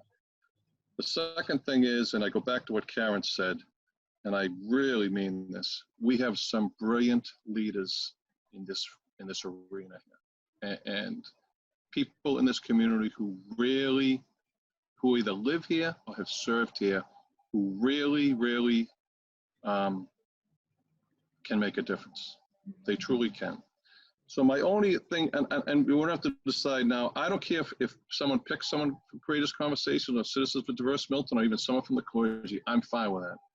But I think that I don't want to limit it to anyone. I think that this committee, and I'm glad that he took a member of us off, needs to open their ears and listen and let any entity of this town, schools, police, fire, neighborhood groups, students, citizen groups, clergy, whoever it is, just like the Traffic Mitigation Committee did, I give them credit. They opened it up and they brought everybody in, because that's the only way you're going to affect change. mm-hmm. Change is not easy. So I just feel very strongly about this. I've said the names of people to you in this town that are just tremendous, tremendous leaders who just been really game changers. And this has to be uncomfortable for us. This has to be like, we have to touch on subjects that a lot of people don't want to talk about. And none of us here are ever going to be black. We'll never be a person of color. We might have friends, we might have family. We may walk in circles with multiple races and sexual orientations and people of all different mindsets. But we still will never be able to totally understand unless we start to listen. So that's my thought on this tonight. This is that important. This isn't going away. As one elected member said last night, one of our elected reps said, this is a reckoning. It is. I don't agree with everything that's being said, everything that's being targeted, but the only way to have success in this world and this country we live in is through communication and open dialogue. So to that aspect, to Mr. Zulus's work, I truly believe independence and openness and communication and taking a 30,000-foot look at this community, the good, the bad, the ugly, and the road going forward is really crucial for us right now. I think we need to be leaders in this. And Milton's been tagged. I've lived through it. We've had we've been tagged, we've been targeted, we've been things, people have said things. I mean, it's just, we need to address all of it, good, bad, and as I say, indifferent, and find a way to make this community to remain the great community that it is. So thank you for your time on that. Thank you, Mr. Zulus, for your work. Well, well, Mr. Katie, can I, sorry, Mr. Wells, we do look forward to your helping us get the right people on this. So thank you. And yes, Ms. Conlon? I just wanted to say I like the changes that have been made, and I think it's a good approach to submit names to the town administrator. The town administrator might have some suggestions for people for this committee as well. Are we going to, I think it probably makes sense for Mr. Zulus, since he's done a lot of work on this, to continue to be the point person on it. Are we going to have maybe the town administrator working with Mr. Zulus on coming back with a slate of names for us once we think everybody's weighed in and we have a list of candidates? I agree with Richard. It's very important work. We want to get this committee right. Yes, that was my understanding of when that Mr. Zulus would continue shepherding this, and so would work with Mr. Dennehy. That's great. That's okay. great. Happy to do it. Great. Thank you very much. And I think we all agree. This is critical. We need to start listening in a way that helps us change, and so we can make this really a place that's equitable for people who are Black and brown, and as Richard has reminded us, people who have immigrated here, and systemic racism has touched their lives, and we're part of that. So thank you. And thank you for calling my attention back, Ms. Conlon. Thank you for letting me vent. No, you're saying important things, so thank you. So now we're moving on to the discussion approval of the local action units at 199 Church Street. This is an affordable housing concern, 2 units that are part of the Pulte Homes Milton Woods special permit. And Mr. Dennehy, you invited Julie Kramer, I believe. And Yes, I believe Hillary's going to move her in as a panelist. okay, great. Thank you. Thank you for your patience, Ms. Kramer. Yes. Oh, there you are, Julie. You're just muted. If you can unmute yourself. Okay, there we go. Unmuted. Great. Thank you so much for the work that you and Tom Callahan have done on these units and bringing them to fruition, or at least to this stage. We're getting to the home stretch. So please, if you could let the board know what step we're at and what we need to do next. Sure. Can you hear me? Yes. Great. So we've been working with Pulte's consultant on the application that will be submitted into DHCD for approval. That application includes a lottery plan for these 2 units, a pricing plan for the 2 units, as well as the deed rider and the requirement when it comes time for the resale of these units. They will be restricted. They will be placed on the SHI, the Subsidized Housing Inventory, which was something we worked hard to ensure. So they will be an additive to our SHI. It won't necessarily improve the SHI number because, we've brought on additional market rate units as well as these 2 affordable, but it will not hurt the SHI. So we've gone back and forth with Pulte's consultant. We think the application is in good shape for DHCD. There wasn't a lot of items changed or amended. So that makes for a pretty easy read for DHCD and hopefully a quick approval. It will probably take anywhere from 2 to 4 weeks for DHCD to approve it. And then the lottery process can get underway. Oh, that's great. How long will the lottery process take? I can't speak to it precisely, but you do have to do outreach. You do have to do public noticing. So there are some steps that need to take place to ensure fair housing laws are followed. I've only done rental lotteries, and they take anywhere from 30 days to 60 days. Okay. Great. Does anyone have any questions or comments on the board? Mr. Doyle? Madam Chair, I just add that I visited the site and it is very impressive. Wonderful. Thank you. I wasn't able to go because I would have made a quorum of the trustees, so that's good to hear that somebody from the board was able to go too. Although, as I said, Ms. Kramer and Mr. Callahan have just, they're our resident experts, so we really couldn't do without them, and we really appreciate it. I have a question. Looking through some of the emails, I see that you worked on the pricing and you're able to come up with a condo fee that everybody feels good about. But I noticed there was talk of, I don't think would the special permit need to be amended in some way? Because I see that there's talk of allowing for an additional unit to get a certificate of occupancy before this is completed, the Church Street units are sold. Did I read that correctly?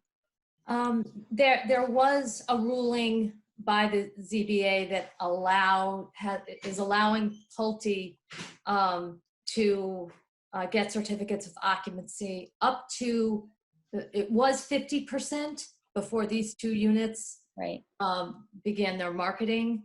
They lifted that to 65%. Okay. So it gave Pulte some breathing room because they did have houses under contract, as you well know, and a significant number of houses are coming ready for occupancy. And so we felt that they had done enough to ensure the fact that these units will make it to market and will be made available to the income range we spoke about. We will make it onto the SHI. So the board agreed to lift that just a bit. Oh, that's great. Okay. As long as you're, I saw that you were in agreement that they had done enough, but the fact that they've just done all this work is really comforting at this point, because I know it was a bit of a bumpy ride to get here because of finding the right property and some other things. But does anyone have any follow-up questions or comments? I'll make a motion to approve, Madam Chair. A second. Okay, all those in favor? Oh, any more discussion? No. All those in favor, Ms. Conlon? Yes. Mr. Doyle? Yes. Mr. Wells? Yes. Mr. Zulus? Yes. Ms. Collins, yes. Ms. Kramer, thank you very much for being so patient. Really And good. congratulations.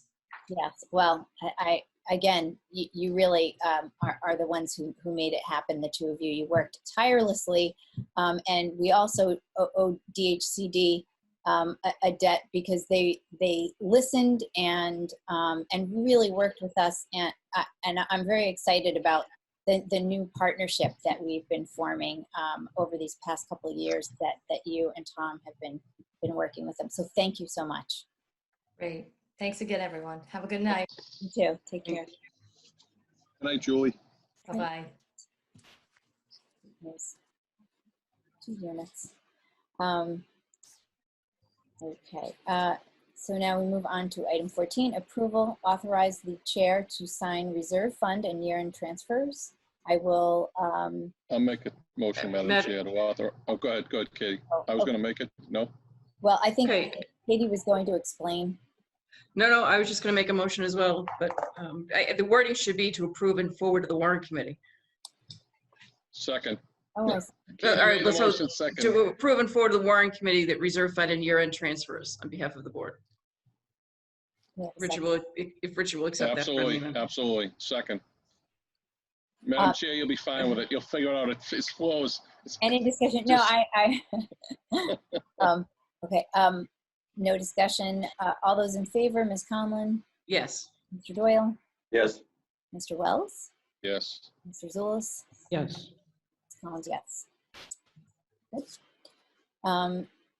Item 15, approval authorization to sign agreement number 111-291 between the Massachusetts Department of Transportation Highway Division, MassDOT, and the town of Milton relative to cost overruns and future maintenance for the East Milton Square Bridge deck reconstruction, including signals and landscaping.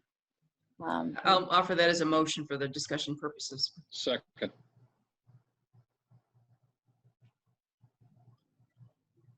Mr. Dennehy, would you like to give us some background? It's been a while and Mr. Doyle may not be as familiar either.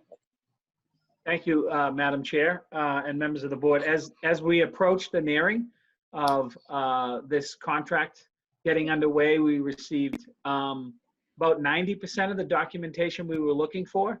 Chase Berkeley has had several conversations with Town Council and MassDOT regarding this document.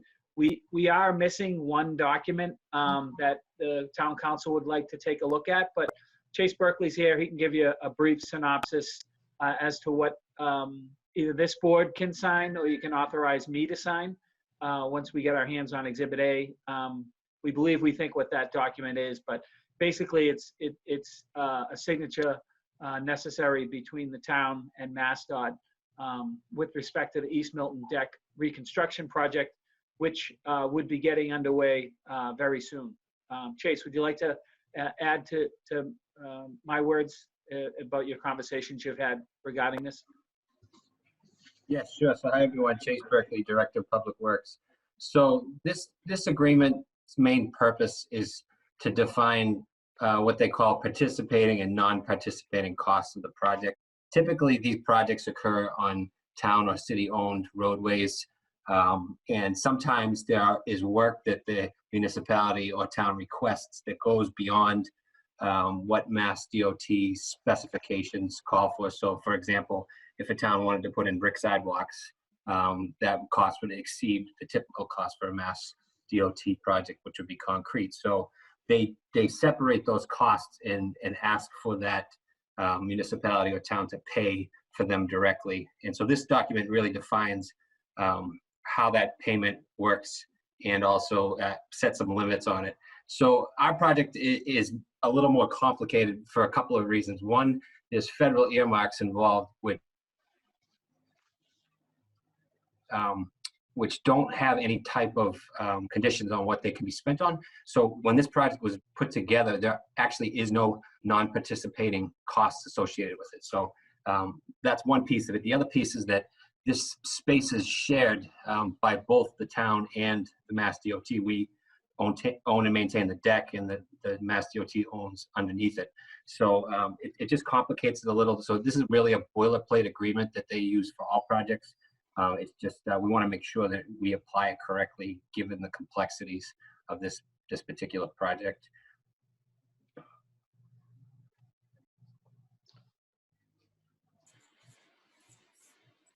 Madam Chair, Yes, Mr. Wells. I just want to thank Chase and Mike Dennehy.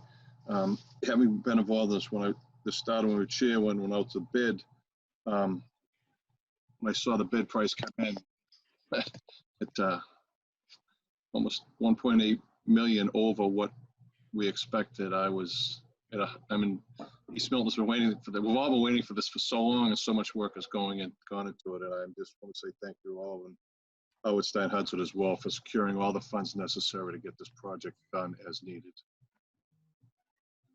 Thank you. So we can't sign at the moment, but we could authorize Mr. Dennehy. What are people's feelings about that? Mr. Zulus? So I have a couple of questions, just on the non-participating work. The way I read this, and I could be reading it wrong, and Chase, you can help me out, or Mike. If we go above 110% on the costs, then it will be non-participating, and then we'll be responsible. And again, that's, maybe I misread it, but that's when I see city town funded non-participating work, it says we're responsible if construction costs exceed the total participating contract bid price by more than 10%, the city or town shall be responsible for the amount over 110% for the total participating contract bid, unless we show that it was solely because of their construction oversight.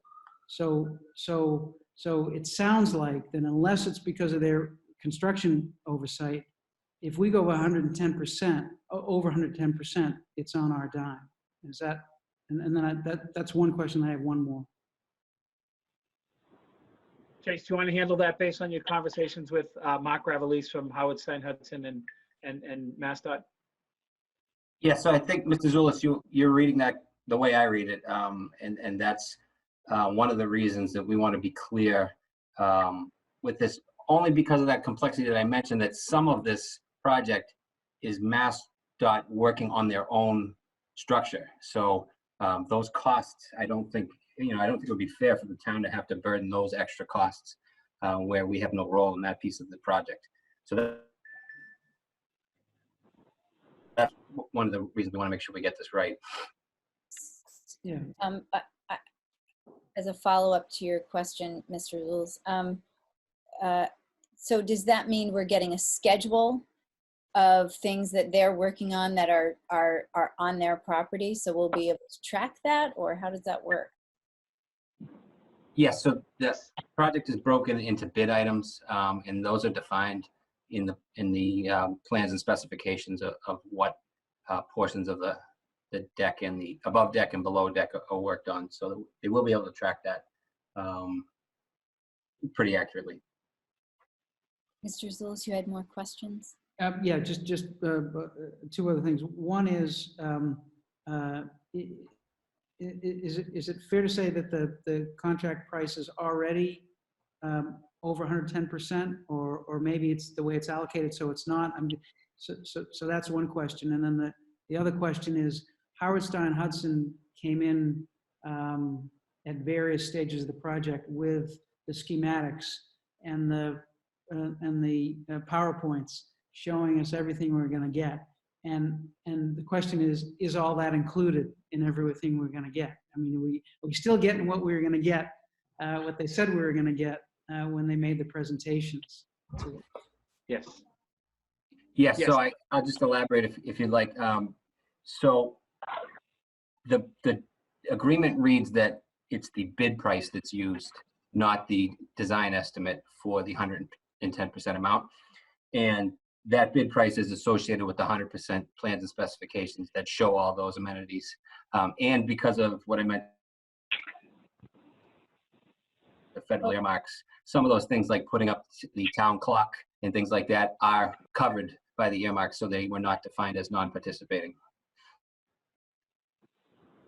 All right, great, thanks. That's really helpful, Chase. Madam Chair, has Town Council signed off on the agreement, or are we waiting on any comments from Town Council? Mr. Dennehy said that there's an additional piece of information, but the contract itself, he's We have it, Member Conlon and Madam Vice Chair Conlon, we have it teed up. town council who's on the call here tonight is just waiting to put his eyes on that one exhibit, which they call Okay. Exhibit A, before we sign it. I would ask, and he has suggested that I bring this back in its entirety next week on July 1st and properly vet this so that all the questions we have raised tonight can be cleared up with this exhibit. Kevin, do you want to add anything, town council? No, that's it exactly, Mike. There's one exhibit that's referenced, and given that that is the price to which this 110% agreement really is linked to, I think it's appropriate to see everything that's on there. I followed up, and Chase has been working on this all week. I followed up today with MassDOT again. It appears they just have never sent us Exhibit A.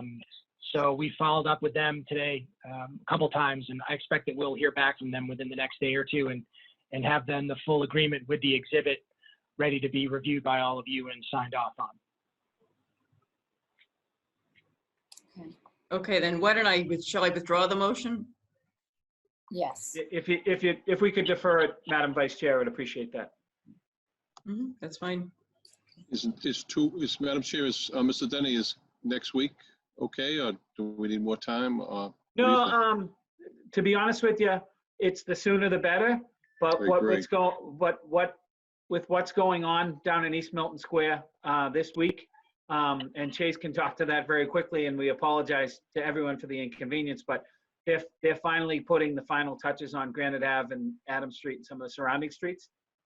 Obviously, we want this project to get underway as quickly as possible, but having said that, the timing of what's going on in the square now and then this project being ready to come in right after that will put a further burden on East Milton Square, but the timing will be better for the seamlessness of the different construction projects. Thank you. Mr. Berkeley, would you like to add anything? As far as the deck project, just that we have a pre-construction meeting set up Tuesday, the 30th, which will get a much better idea from the contractor about schedule and what parts of the work to expect to see first. So I can report back once we have that in hand. And do you have anything to say about the work that's being done right now in the square and when we can expect it to be completed? Sure. Just a really big thank you to all the residents and businesses down. So we're, completing the final paving from all of the past, several years, utility upgrades that's gone on in Adams Street and a lot of the surrounding streets in East Milton. And just really appreciate the community's cooperation and living through those projects. It's not easy, but hopefully they see the final product in a couple of weeks and it's all just a memory. Well, thank you for all of your work. We really appreciate your, yes, Ms. Conlon? I think we saw something recently on the ear rights agreement, and I don't know whether we were waiting on comments back from us. That might be the case. So maybe we could put that on at the same time. If it's ready to go, it could maybe be signed at the same time.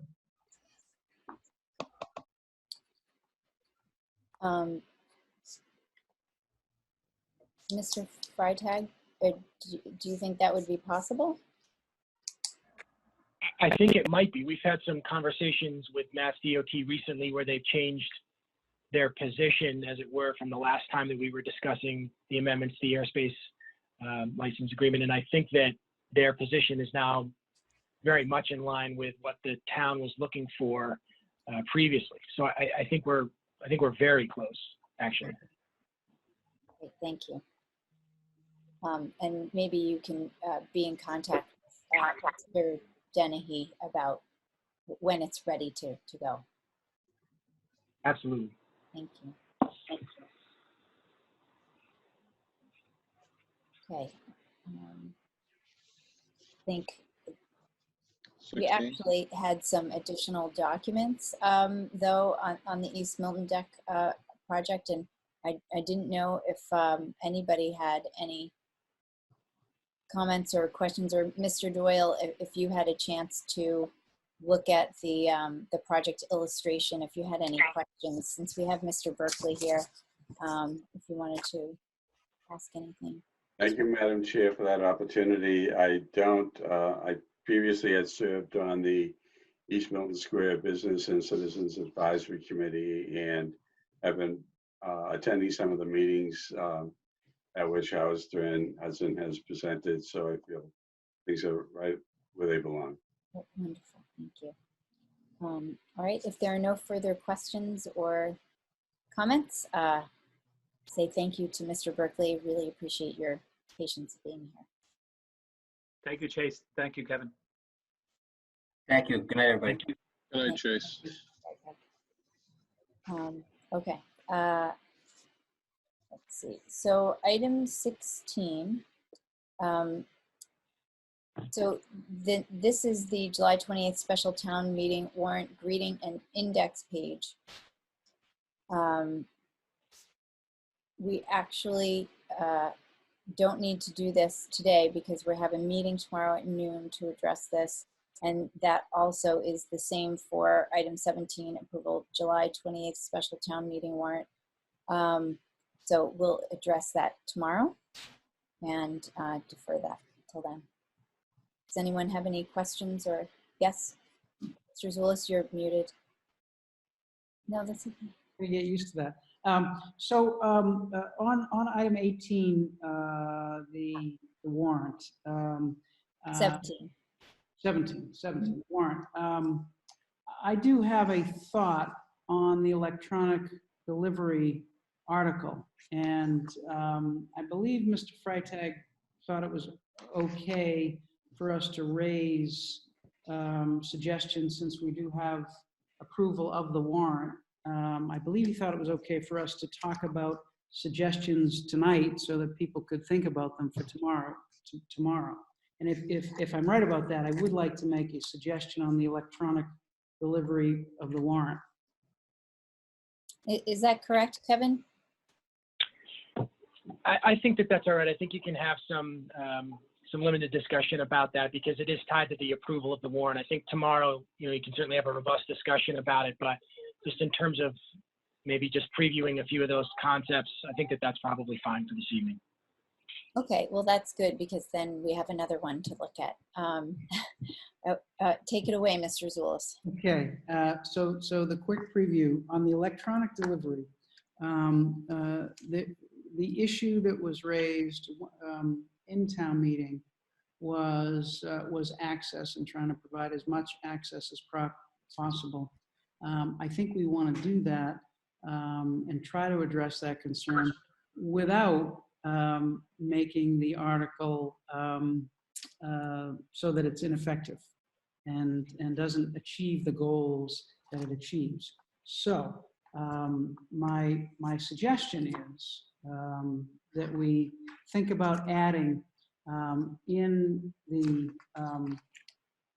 general bylaw, chapter 2, section 1, where we have said the warrants for all town meetings shall be made available to read and download on the town's website, semicolon. Paper copies shall be mailed to each member of town meeting, comma, each member of the warrant committee. And right now it says, and each elected official. My thought is we can add, comma, and any resident of the town who so requests in writing to the town administrator. The idea is if someone wants it, wants the warrant booklet, this thing, and wants to receive it by mail, they could fill out a form with their name and address at Town Hall. We could have the form on the website for people who use the website. We could have it at Town Hall for people who come to Town Hall. They could fill out the form and say that to have the paper copy of the warrant sent to them. And so in that way, combined with education efforts and more outreach efforts, I think that would accomplish at least some of the goals, and hopefully all of the goals that that were raised at town meeting, while at the same time accomplishing the goals of this article, which was to save money and save the environment. So that's the thought. I'm fine with that. Would anyone else like to make a comment or ask a question? Ms. Conley? I would, Madam Chair, just because I'm not going to be at the meeting tomorrow. I'm going to be taking part in interviews here there at Town Hall for most of the day. But you know, my initial sense is that I think the article is fine as submitted and is not flawed, which was the allegation made at town meeting. I think what was unfortunate is that despite all of the work that went into this article, our board wasn't called upon to speak to this article first, and a town meeting member went to speak first, and then there was an amendment that took probably over a half hour of debate, and then there were further amendments to that amendment. It was getting late, and there were a lot of confusion created. I think there's a difference between what's required by a bylaw, and the preference, I think, should be to try to keep it somewhat minimal, and we don't need to put every provision into a bylaw, and we can still do plenty of outreach and access outside of the bylaw. You know, in the spirit of compromise, I think generally speaking, I'm okay with that concept that Mr. Zulus proposed, and I appreciate the spirit it's offered in. Maybe the board tomorrow could have a discussion about, is that going to be something that if somebody fills out a form, does it only apply for the year that they fill it out, or is it something that's an ongoing obligation and we wind up having to have kind of a permanent list of people submitting, or people that we have to submit copies of the warrant to. That's just a practical consideration that I think maybe there's a way to tweak it a little bit further to just kind of address that concept. But what we're trying to achieve here, obviously, is reduced costs and a little bit more efficiency and make this a little bit more environmental friendly, and frankly, to modernize our bylaw. And as we went through this process, we initially did not have in our draft of the recommendation that the warrant would be provided at the Council on Aging. The warrant committee added that. Well, or at least there was some explanation to the chair of the warrant committee that because I remember sending him an email saying that, look, we can still put it at the warrants at the Council on Aging. The bylaw doesn't have to require it, but we can go above and beyond what's required by the bylaw in terms of information providing and access. So I appreciate the comments that were made by a couple of town meeting members regarding access. I suspect, based on some conversations, that there were an awful lot of town meeting members who were in favor of the article in its current form that we presented it in. And if we were to resubmit it, I think we could get a yes vote on the existing form of the article. But I appreciate Mr. Zulus's compromise language, and it's an effort to try to address an issue that came up at town meeting. So those are my thoughts, since I won't be there tomorrow. Yeah. Yes, Richard. Mr. Wells. I do agree with Katie. I mean, one of the things that if you want to say the proof is in the pudding, look at the platform we've been working under here. I mean, we've been for months now. I mean, it's become second nature to us. You can put your phone in your pocket. It just, so I get that. I mean, I think of my own mother. She's 88 years old. She's been a town meeting member for 50 years, and she's able to function, go online, go to town meeting on Zoom, go into town walk, go on the town website. So, I mean, it's just the age we're coming to, but I do get to Mr. Zulus's point. If that helps us get it done without losing the effect and all the hard work, I'll go for it. But I hear you on it. I think that had we been in the body in a public meeting where we normally had been, and Michael, had you spoken first, I think it would have probably passed. I think, sadly, unfortunately, as I said to you that night, by the time you got to speak to all the important points of it, the grass was already growing with a no on it. That was the problem. But do you want us to support? I mean, Katie, you and Jen did all the work on this. I don't want to see you go for naught. But if Michael's small adjustment could make it work, then maybe we should try it. I mean, the first thing we have to do is vote to include the article, because currently it's not in the warrant. It would need to be added to the warrant. So Right. I'm always for taking a practical approach, and if we can work out a compromise to try to get something passed that's desirable. Mr. Doyle, did you have something? I'm just going to add that my thinking is along the lines of the compromise. I think recognizing the circumstances of today, albeit with advanced technological consumption across generations, this is probably the safer bet. And over time, it probably will the very small, if negligible, of any population submitting requests for hard copy.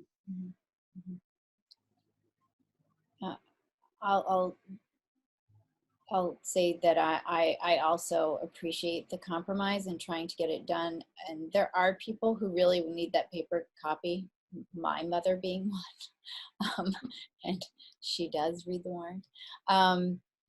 You can have two. You can bring two home. Well, yes, while I'm an office and a town meeting member, she has one. But it's that other point that Mr. Zulus made when he did get to speak that is extremely important to me, and that is that extra piece of education. I know that it's difficult to change the way that we do public engagement, but I think that moving more towards providing videos and things for people to watch and listen to is really the direction we're going in. And people move here and don't understand how our government functions because it's unusual. And I really think that this year we owe people some explanation. So and a place to ask questions. So, Any of you hear this noise in the background? Can you hear this helicopter? now, yes. Yes. Yeah, it's right over. Something must be going on in East Milton. It's been up for 10 minutes. So I'm going to mute myself. It's not going away. He's staying right here. So I did want to also acknowledge that Ms. Conlon has some thoughts on the prudent investor rule. Would you like to talk about those since you can't be with us tomorrow? Well, and I see town council's here. He brought an issue to our attention that I happened to have a conversation with Kevin Freitag last night, and he may have reached out to the other members on this as well, that maybe he should speak for himself, but we were told something by DLS that is a little bit inconsistent with an article that, or special legislation that has been approved for the town of Cohasset. So the question is, do we want to reconsider and amend the article that we've submitted, which would mean going back to the warrant committee to ask them to look at their recommendation again, or possibly defer this to a later town meeting if we think that there's a little bit more work that we need to do. Mr. Freitag, could you flesh this out a little for us, please? Yes, Madam Chair. So the prudent investor article, as currently drafted, allows town meeting to decide whether or not to authorize the select board to petition the legislature to allow the treasurer in Milton to invest in accordance with what's called the prudent investor rule. And that is distinct from the treasurer's current requirements under the law to invest in what's called the legal list, which is a certain set of investments. It's not a incredibly diversified set of investments, and so some towns have opted to adopt the prudent investor rule, which allows them to sort of expand the universe of funds in which they can invest. And again, this is limited to trust funds only. What we had been told last year by DLS was that that type of an article could not be encumbered by a policy of investment set by the select board. What we saw in the last week, however, was that Cohasset did propose a home rule petition in which they said, we'd like the town treasurer to be authorized to invest in accordance with the prudent investor rule and in accordance with a investment policy set by the select board. So that was a big change because it was quite different than what we had heard from DLS. So that's something that the select board can consider tomorrow, is whether you want to add that additional provision into the article, which would allow some additional restraints, if you will, or direction on the treasurer's investment of trust funds. Thank you.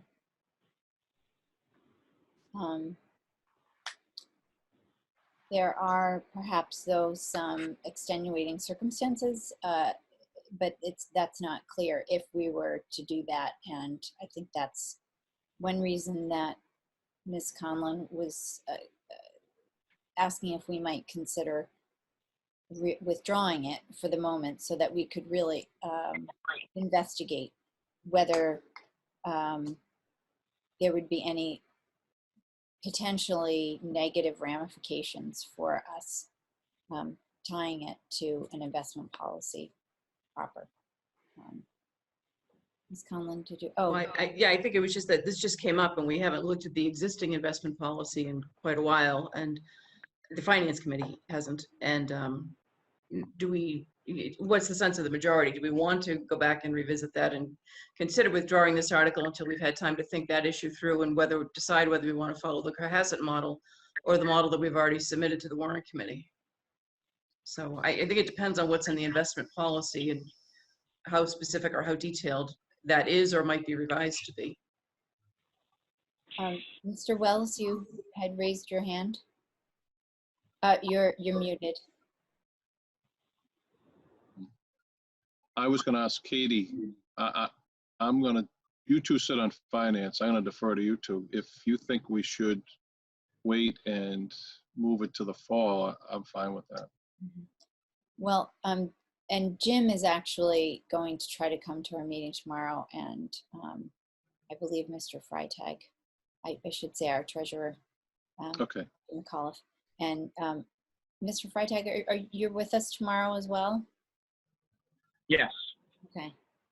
So we could have a slightly fuller discussion. Unfortunately, Ms. Conlon wouldn't be with us, though.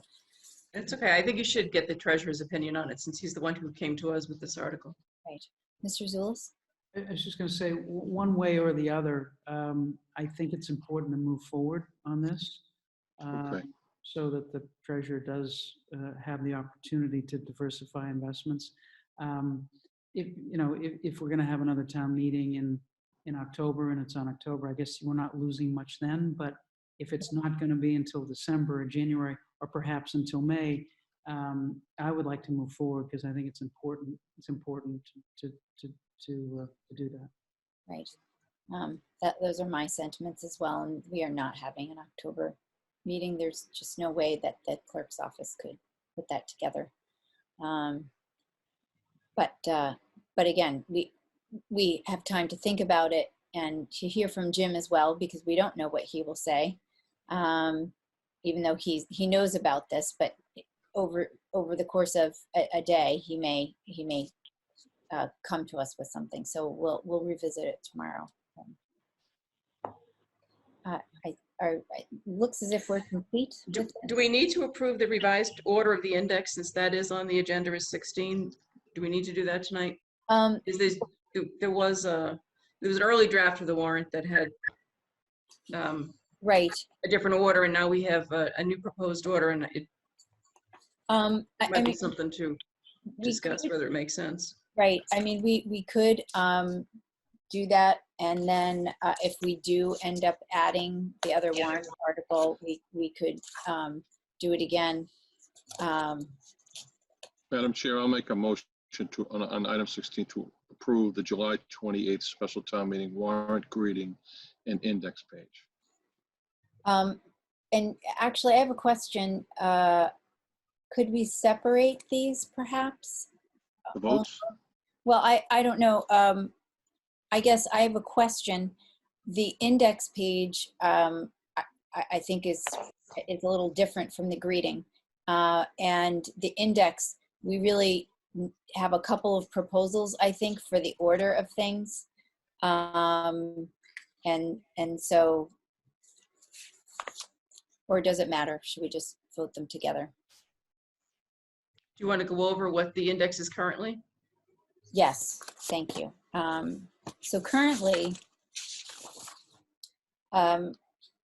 Article 1 is the Milton Village Mixed Use Plan Unit Development Overlay Zoning. Yep. 2 is MGL Chapter 44B, Section 3 to 7, the Community Preservation Act. Then 3 is the Milton Village District Improvement Revolving Fund And 4 is the Milton Village Historic Preservation Revolving Fund. 5 is amend Chapter 10 of the General Bylaws, provision of affordable housing. 6, Milton Village Central Ave PUD Section 3, subsection 1, to add an affordable housing section. 7 is the home rule petition for the prudent investment of trust assets. 8 is the electronic delivery of warrants. And actually, this isn't quite right because that isn't, we need to open the warrant to put that in. So that's not really accurate. 8 is really accept MGL Chapter 40, Section 3, carryover and expenditure local option. And then 9 is authorized select board to establish the 20-mile-per-hour safety zones. So, yes.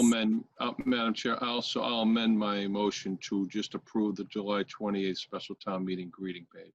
Well, No? oh, no, I was just going to say, just because the article isn't in the warrant doesn't mean we can't approve the page that includes that. In other words, we haven't included it substantively, but we can approve whatever we want on the index page. We could include Mike Zulus as a clown on the index page. It really doesn't, even if it's not substantively accurate, which I hope it's not. But anyway, I think we could approve the index page, as it is, and then if the electronic delivery or the other one isn't on it tomorrow, we could always say, well, we'll pull that out of the index page.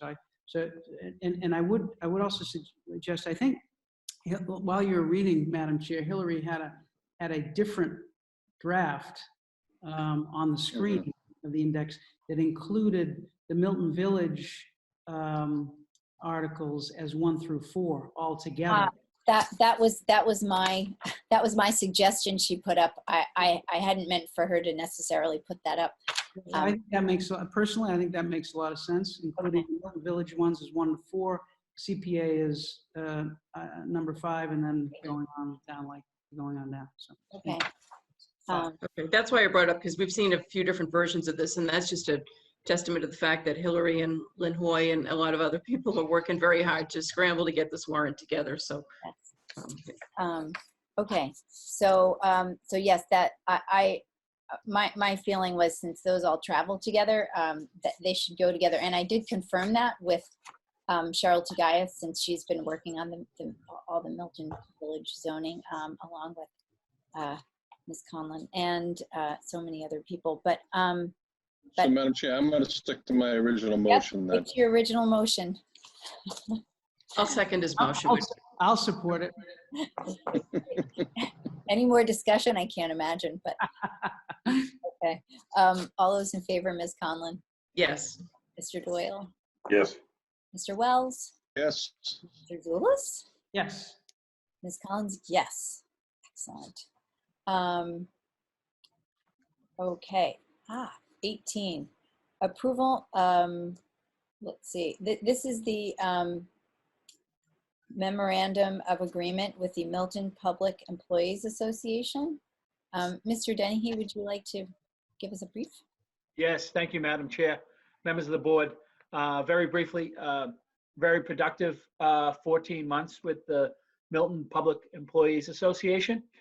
Basically, this is your group of public works, majority of public works employees, some operational folks in the cemeteries, Parks Department, and consolidated facilities. They are truly some of the hardest workers in town. The people you see in our parks, cutting the grass, plowing our streets, fixing potholes and water main breaks. So very good discussion with them. Asking this board to ratify a 3-year contract, which would be effective from July 1st of 2019 through June 30th of 2021. 3-year contract. Some of the highlights are COLA in the first year of the contract of 2%. COLA in the second year of the contract, which would get underway. The COLA in the first year would be retroactive till July 1st of 2019. COLA in the second year, which would commence a week from tonight, July 1st, of 1.5%, and an additional 1.5% in the third year of the contract. And I will add the caveat that next Wednesday, additionally, the top step of pay would receive an additional 1% on July 1st of this year and July 1st of the following year. And open up to any questions or comments. Madam Chair, I'll make a motion when we get into discussion. So I'll make a motion to approve the memorandum of agreement relative to the CBA with the Milton Public Employees Association. Second. Any discussion? All those in favor, Ms. Conlon, Yes. Mr. Doyle, Yes. Mr. Wells, Yes. Mr. Zulus, Yes. Collins, yes. And thank you, Mr. Dennehy, and everyone who worked on the negotiations. We very much appreciate everybody's efforts. Thank you. Thank you. Can I? Yes, Mr. Zulus? I just add one thing. We had a request at town meeting to have summaries of contracts available, or bullet points. And so, we might start with this one, accumulating those summaries or bullet points. Excellent. Understood. Thank you. Member Zulus? I guess I have a follow-up question on that. So that's an excellent idea. And the question is, where do they live? What's done with them? How is that information shared? So it lives in the HR director's office, the assistant town administrator. Paige Eppolito keeps copies of all that. The unions have a copy of it, as do their counsel. Oftentimes we'll get public records requests for individual collective bargaining agreements, MOAs, which we provide, both from our community, other unions within our community, and partners in other communities that may be looking for collective bargaining updates. Mm-hmm. So I guess as far as the bullet points go, I guess I'm just wondering. Yes, Mr. Zulus?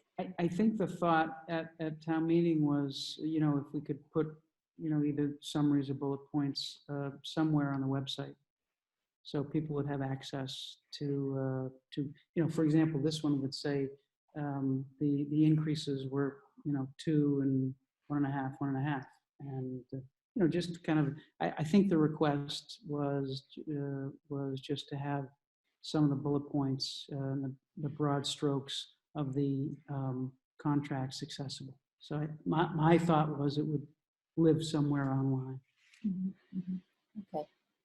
Yes, Ms. Conlon? Madam Chair, maybe we should ask the town administrator, maybe to consult with one or two of his colleagues in other towns. I just wonder how much detail, I know a town meeting member raised that question, and we, sometimes there's a request for reports on revolving fund balances and things that come up at town meeting, and then they don't really come up again. Obviously, we need to strike a balance. We want to be as transparent as possible, but I just wonder how much detail in those contracts we really need to provide on the website. Maybe we could get an example of how another community might handle that. Somebody at town meeting had suggested that maybe some of this information is in the annual report. Although I think that might have been more about employee counts or some other information, but so that this does not become administratively burdensome. And I would think then that if we're going, the request is probably for all unions, which includes all of the school unions.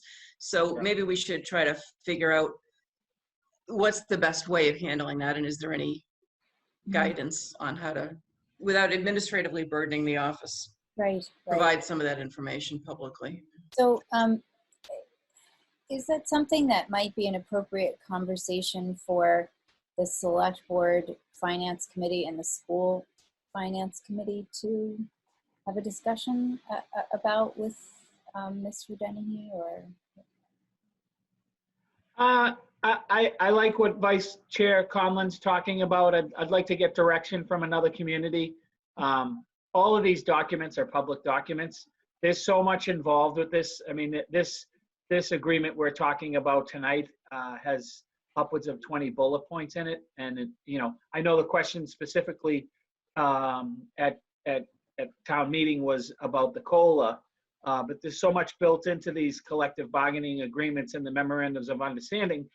Sometimes the first look at it, you don't really capture the essence of it is.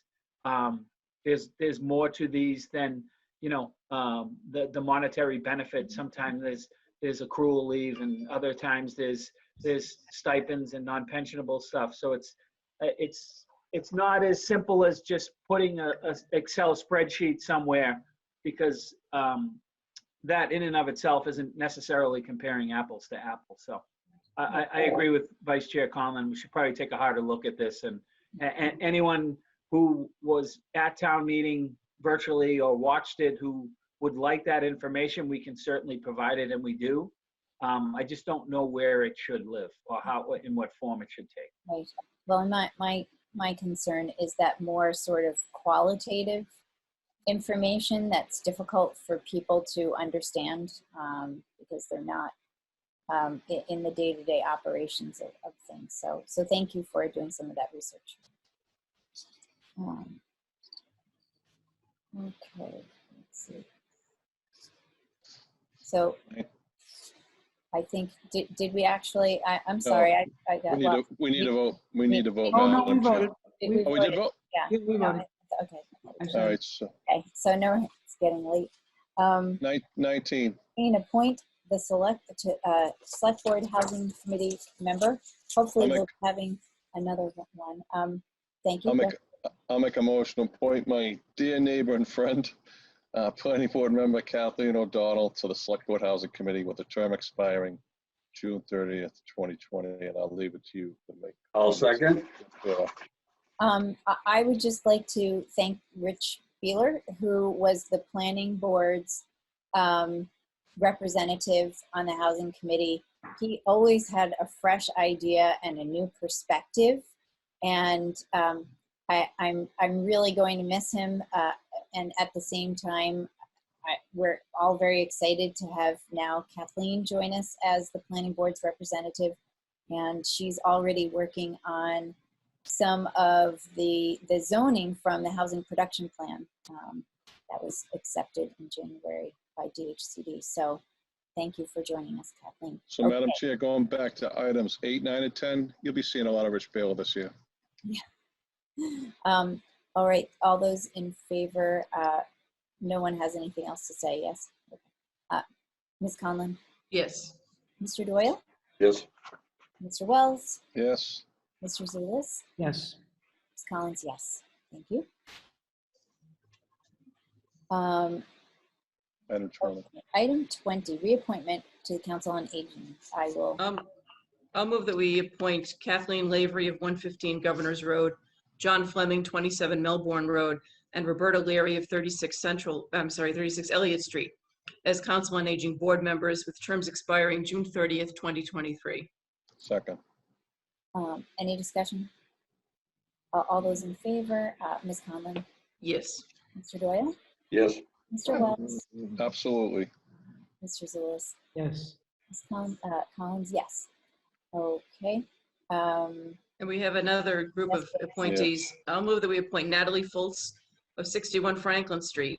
I should say the amazing, incredible Natalie Fultz at the age of over 100, willing to still serve.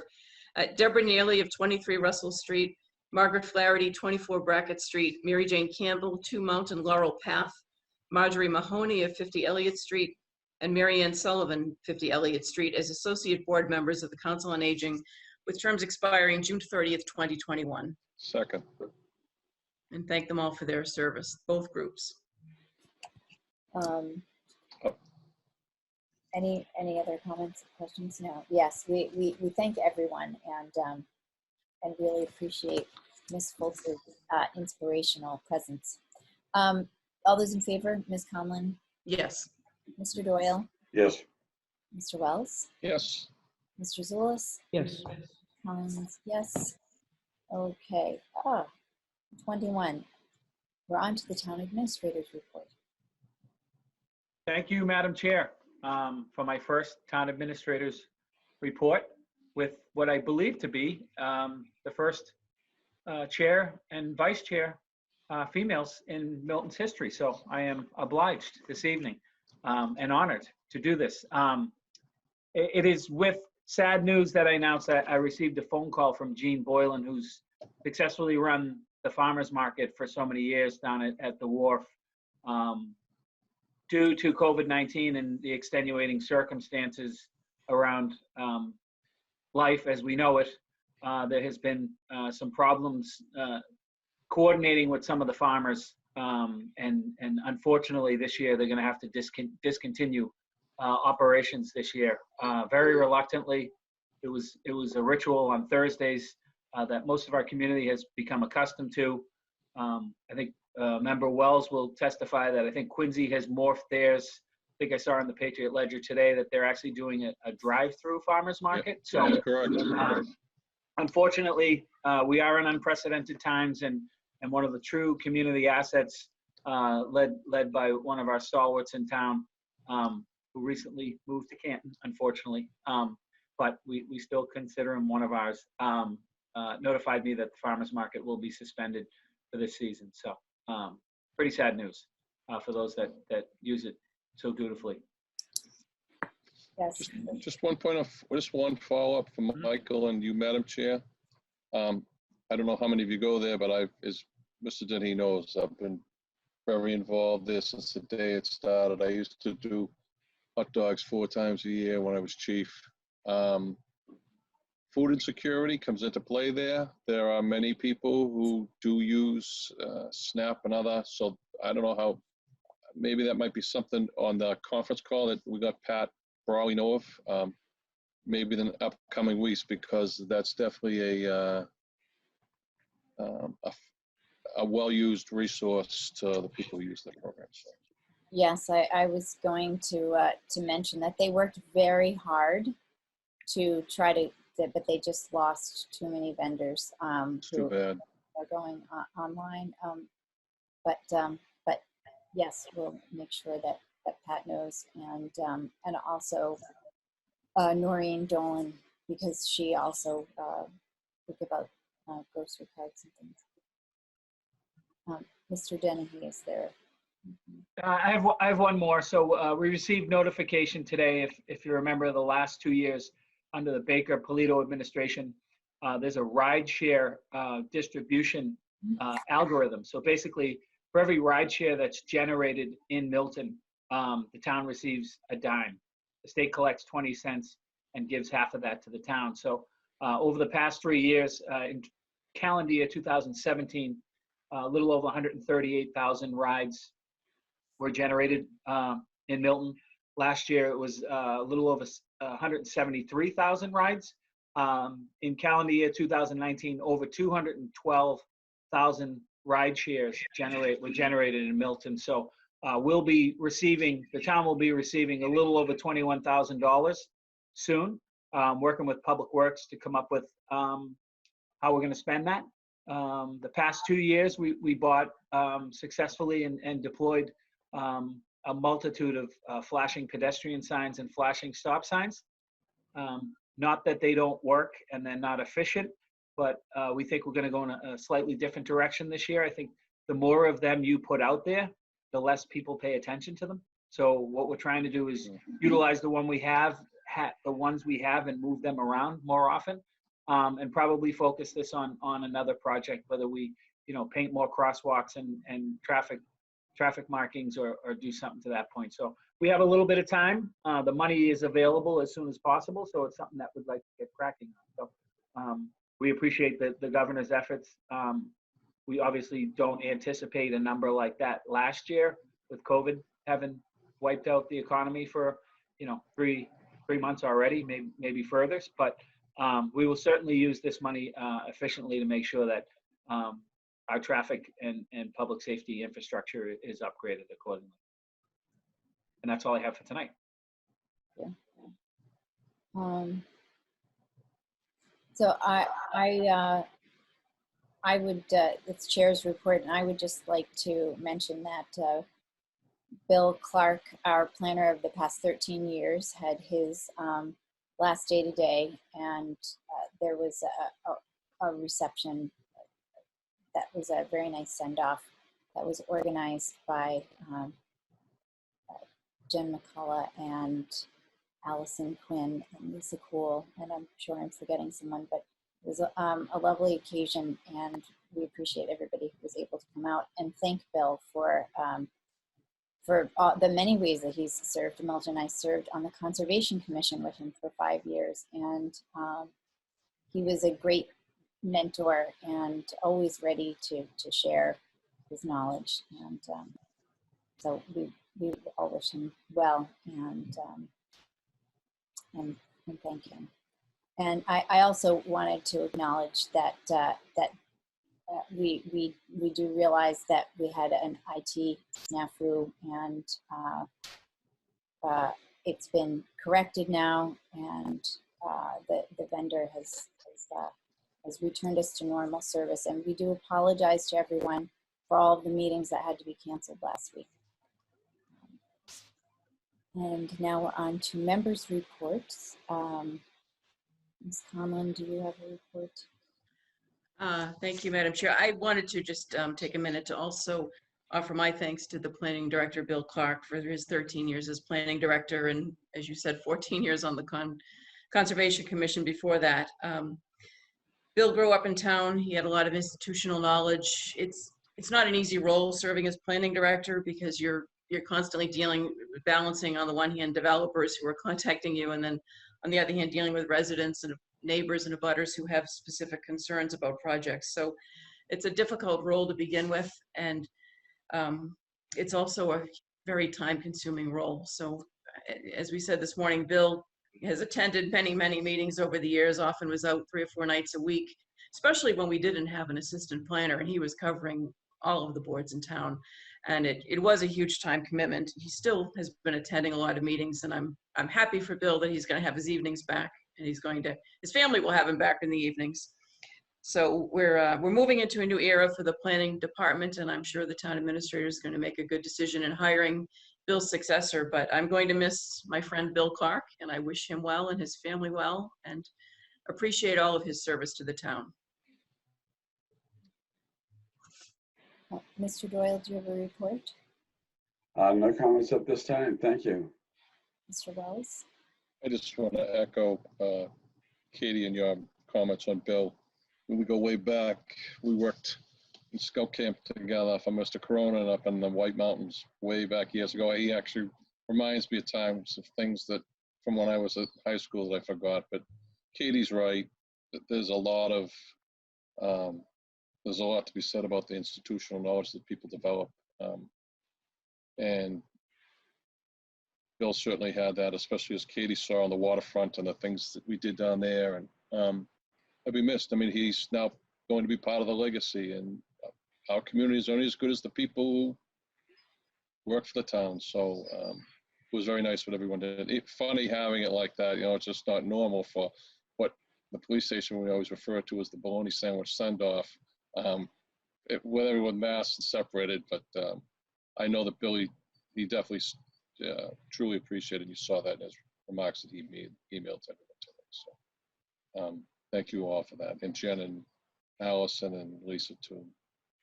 You have great staff, Mr. Dennehy. You're very lucky. You truly are. Mr. Zulus, I believe you have a report. Just very briefly, last year, in 2019, this board recognized Juneteenth, and I believe it was the first year that we've done so. And so it's appropriate that we do it again. We would have done it in advance if we'd had a meeting last week, but unfortunately it was canceled, as you mentioned, because of the website going down. So we will wish everyone a belated Juneteenth. It is the oldest nationally celebrated commemoration of the ending of slavery in the United States. It commemorates the June 19th, 1865 event in which Major General Gordon Granger, led Union soldiers into Galveston, Texas, and gave the news to the people of color there that they were now free. And that is something that is now recognized in at least 46 states in the District of Columbia, We recognized it last year. We recognize it belatedly this year. I also, if we weren't going to have a meeting next week, we would have talked about the 4th of July, but since we're having a meeting on July 1st, we can talk about the 4th of July next week, presuming the website doesn't go down and we don't have to cancel our meeting. Thank you. Well, and Don't jinx us. I know. right, right. I know, Um, I know. Well, I wanted to, in honor of Juneteenth, I also wanted to point out that on Milton Cable Access, the library hosted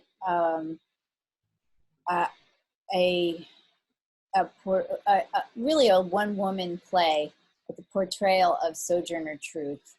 And it's really quite moving, and I urge people to watch it. So thank you for reminding us, Mr. Zulus. So are there any public comment responses to Senator Timothy's news? Thank you to the senator and Yes. your first kind words.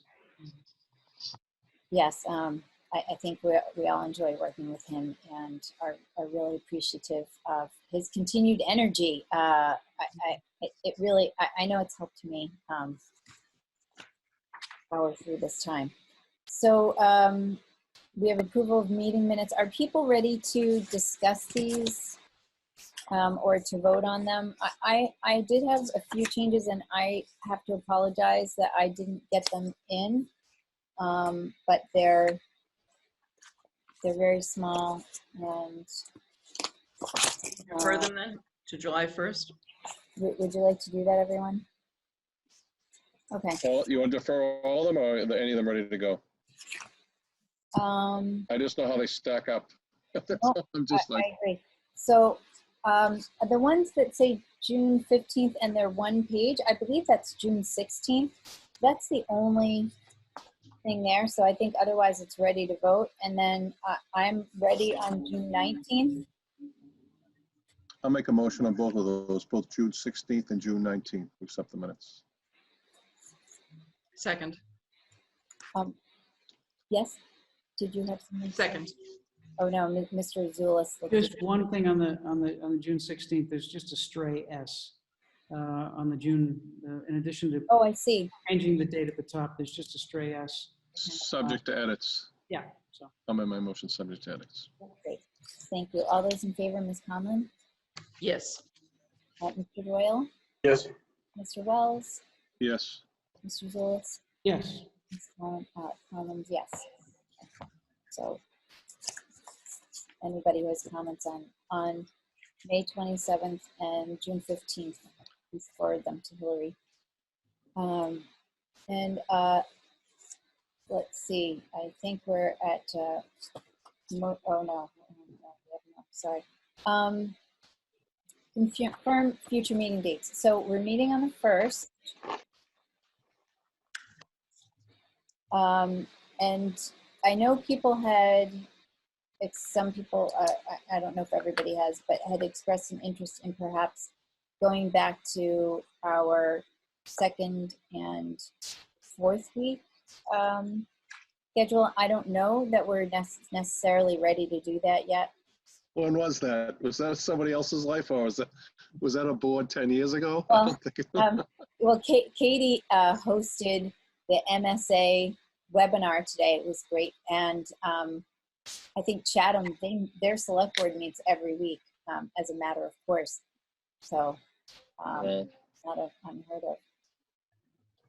Is that just in the summer, Katie, or year round? I don't know. I mean, this Yes, board it- years ago used to meet every week. Oh, but, I know. but Oh, I remember. that's Oh, yeah. changed. You know, that changed a long time ago. So Yeah. I think we talked at a prior meeting about trying to go back to our twice a month schedule. If we can. Obviously, we have the East Milton letter that we have to deal with next Wednesday.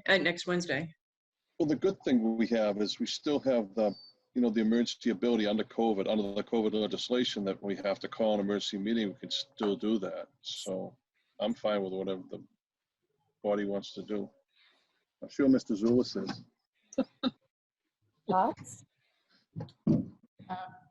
I mean, I think we have to meet on the 8th because the letter is due on the 8th. Right, right. So, so I think the 1st and the 8th because of the letter. Right. So the 1st, the 8th, and I also had down the 22nd. If we feel on the 8th that we needed to meet on the 15th, then perhaps we could do that, but at least we could get those 3. The other thing that we do need to schedule is our retreat that typically is on a Saturday. Are there thoughts about dates for that? Maybe we should wait till phase 3. When does phase 3 start? Because you'd like to do it in person? Yeah, might be I easier. understand that. Yeah. July 6th, if everything goes well, I believe. Or it Why don't could we be just Monday, get- June why don't we 29th as well. Okay. The way we're going, why don't we just get 6 sleeping bags and move into the crow and 6 cots from. Well, the other thing I wanted to mention is I don't know if people have vacation scheduled. I know I have to take children back to college. So in August, there'll be a period of time where I'm traveling. But if people could get that information to Hillary, that would be really helpful. Okay. Just so we all have an idea about people's availability. And Madam Chair, for Arthur's benefit, we've typically had the retreat the last 2 years on a Saturday. So if we're assuming we're following that practice, we'd be looking at Saturdays. Thank you. Mr. Denny? I think it's worth noting that the July 22nd meeting will be very important because that would be the last meeting before town meeting on 28th. Exactly, right. I didn't think that we could do without that. We may need the 15th as well, but I thought I would try to give us a little break. Do you want to set a meeting for the 28th as well, since we're going to have town meeting? You want to set one for that Right, day? I think that's a matter of course that we usually meet at 6:30. Is that good enough for people? Mhm. Okay. And then we should probably tentatively schedule for 7 on the 30th in case we go 2 days. Yes. I just have just one thing on the retreat. Saturdays are going to be difficult for me because step 2, phase 2 went into effect Monday, which meant that my wife's business opened. So she's going to be well. Anyway, Saturdays are going to be difficult, but we can work it out. Right, and perhaps we could do something different this year if that's the case. I don't know how people feel about Sunday. Doesn't feel like. No, I'll do whatever. Like, you want to do it on a weeknight or something that we're off and go some. I mean, what do we do? 4 hours? Yeah, we can think. I don't want to scotch Saturday. I mean, I think Saturday could work. It's just a variable. It's a little more difficult this year because there's some catch up. As all businesses. Oh, I get it. Right, I get it. catch up to do. So, okay. Well, we'll wait until the 3rd phase and then we'll schedule. Okay. All right, so I believe this is the point at which we adjourn the select board meeting and then we'll reopen we'll open Governor Stoughton. So Motion to adjourn. thank you. Second. All those in favor, Ms. Conlon, Yes. Mr. Doyle, Yes. Mr. Wells, Yes. Mr. Jules, Yes. Collins, yes. Okay, and so thank you and good night to everyone who will not be joining us for the Governor Stoughton Trust meeting, but we appreciate your being here. So I will call to order this meeting of the trustees of the Governor Stoughton Trust. Mr. Dennehy, would you like to give us an overview of the easement? Sure. Just by the way of background, this is related to the special permit requirement that Pulte Homes of New England, that they grant an easement over a strip of land between the 2 lots on their subdivision for rights to the town for emergency access and daytime public foot and bicycle access. the piece of land exists on the remaining 4 acres. If you're walking, if those that are familiar with the property up there, it's just shy of the barn that was taken down. There's a road there that's going to be used as a second egress for emergency access. And town council has reviewed this and is suggesting that the trustees vote to approve the acceptance of the easement and then individually sign it at town hall, where each signature can be notarized. Um, One question, for Yes. Mr. Dennehy, Madam Chair. Yeah. When this is all done, you can drive across it. I've driven. It's pretty easy to go across it now. Is this something that we want to gate maybe, or do we want to? Does it have to be like open access all the time? That's a good question. It does mention public walking and bicycle access, so I would think that it wouldn't be gated. You're very familiar with the town. If the second egress for, oh wow, it slips my memory. Yeah, The second right. The second egress for Home Inc. has a gated egress off of Canton Ave. As does Indian Cliffs and the Wallaston Golf Course, which Yeah, is a. and Quistit Brook onto Governor Stoughton's Lane, et cetera. So I can follow up with that. It's a very good question. right, Ms. I- Kaufman and then I Ms. believe it is gated for vehicle access. Okay. Would be gated, Katie. You think it would be gated? Yes, I believe Okay. it is. Let's double check. It's been a long time, but Yeah. that's my memory of it. Right, and Mr. Excuse me, if Delay? I can jump in for just a second. Oh, yes, Mr. Fartag. Sorry to interrupt. If you take a look at paragraph 2 on page 2, it's actually not supposed to be Says- blocked in any way. Yeah, Really? I was trying to say, yeah, no, non-interference. Kevin, is that just related to the pedestrian access? Because I thought there was supposed to be a gate that emergency personnel would be, fire trucks and others would be able to access, but that cars weren't supposed to be cutting back and forth. So I thought that was the case. But as I said, it's been a long time. Yeah, my understanding is that, and I worked with another attorney in my office on this, who has more of a real estate background than I do, and he was reviewing the special permit in conjunction with the attorney for Pulte, and my understanding is that came out of the special permit. We can take a look and I can get back to you, but I think that's where it came from, or else I don't see why it would be in there at all. Great, well, so can I just, if we go back up to 1, easements over open space 3, are there not 2 easements? Because it says, for the purposes of emergency access to and from, as well as the right for daytime public foot and bicycle access. So that sounds gated. I just can't think of every development that I can think of in this town, to all the ones Katie mentioned, Quistit, Indian Coast was obviously a huge one, 4 times the size of Pulte. Home Inc. Yeah, Home Inc. So I just, you still have access bicycle and pedestrian, but I can see this coming back to us very shortly, because this now gives you access this will be a direct cut through from Canton Ave, if you took Governor Stoughton through Woodlot, and brings you right on to Equity Road. And as we all know, in the afternoon, Canton and the Parkway already queue up every day. Right, so, yeah, so we need some clarification, but that was my understanding, what you're saying, Richard.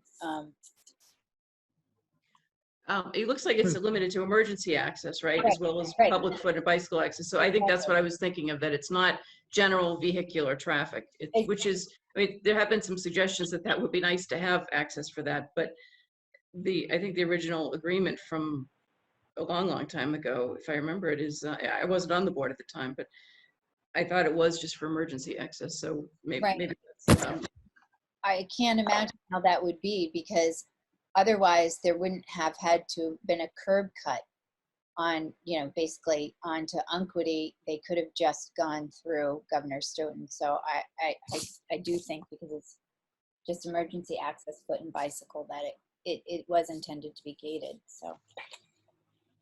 Kevin, I'm sorry, Kevin Freitag, you may want to look at a couple of the others, particularly some of the ones that Pine Tree, Home Inc., Quistit Brook, and the one that, from a policing point of view, that always came up to us is the one that goes into Wallaston from Indian Coast. So what does this mean for us? Okay. Signing it? Those are all easements. I'm sorry. Those are all easements, all three of them. Sorry, Mr. Freitag, go ahead. No, I'm sorry. I couldn't hear what you had said, Madam Chair. I was just trying to ask you to repeat it. So I could. I was wondering, since we have a lack of clarity here about what does this mean for us voting and signing? You could simply defer it until your meeting on the 1st, and I can get an answer for that. I think it's going to require going back to the special permit, which I have in front of me right now. It's over 100 pages, so I don't know that I can give you an answer right now, but I certainly can have one ready for you by next Wednesday night. Okay. Well, my apologies for that, but I think No problem. sounds as if people would, I would feel better knowing exactly what we're doing. Me too. I think it's really important, not just look at how it's laid out now, and what could come out of this without it. I just think it's very important to address it now. Okay. So we'll defer this item then? I'm fine with that. Well, I will entertain a motion to adjourn. So moved. Second. All those in favor, Ms. Conlon, Yes. Mr. Doyle, Yes. Mr. Wells, I'm so used to hearing Mr. Zullas's roll call vote line. Yes. Mr. Yes. Zullas, Yes. Ms. Collins, yes. And Congratulations. well, congratulations, Mr. Zullas. You don't have to do this anymore. And installing a gate which will prevent There you go. unauthorized custody traffic without unduly delaying access by emergency vehicles, and which will permit safe and convenient daytime pedestrian and bicycle access. So I think that despite the fact that in the easement, it does mention that it shall not be interfered with, that the easement shall not be interfered with, that is subject to the terms and conditions as required by the special permit. So I think what it's saying there is you got your gate, but there's not going to be any other obstructions in place. But that does seem a little confusing to me. I think that section could be worded more clearly. So let me go back to Council for Pulte. We'll address that language, and I'll have something that's hopefully a lot clearer for you next Wednesday night to approve. Okay. Thank you. Really appreciate it. You're welcome.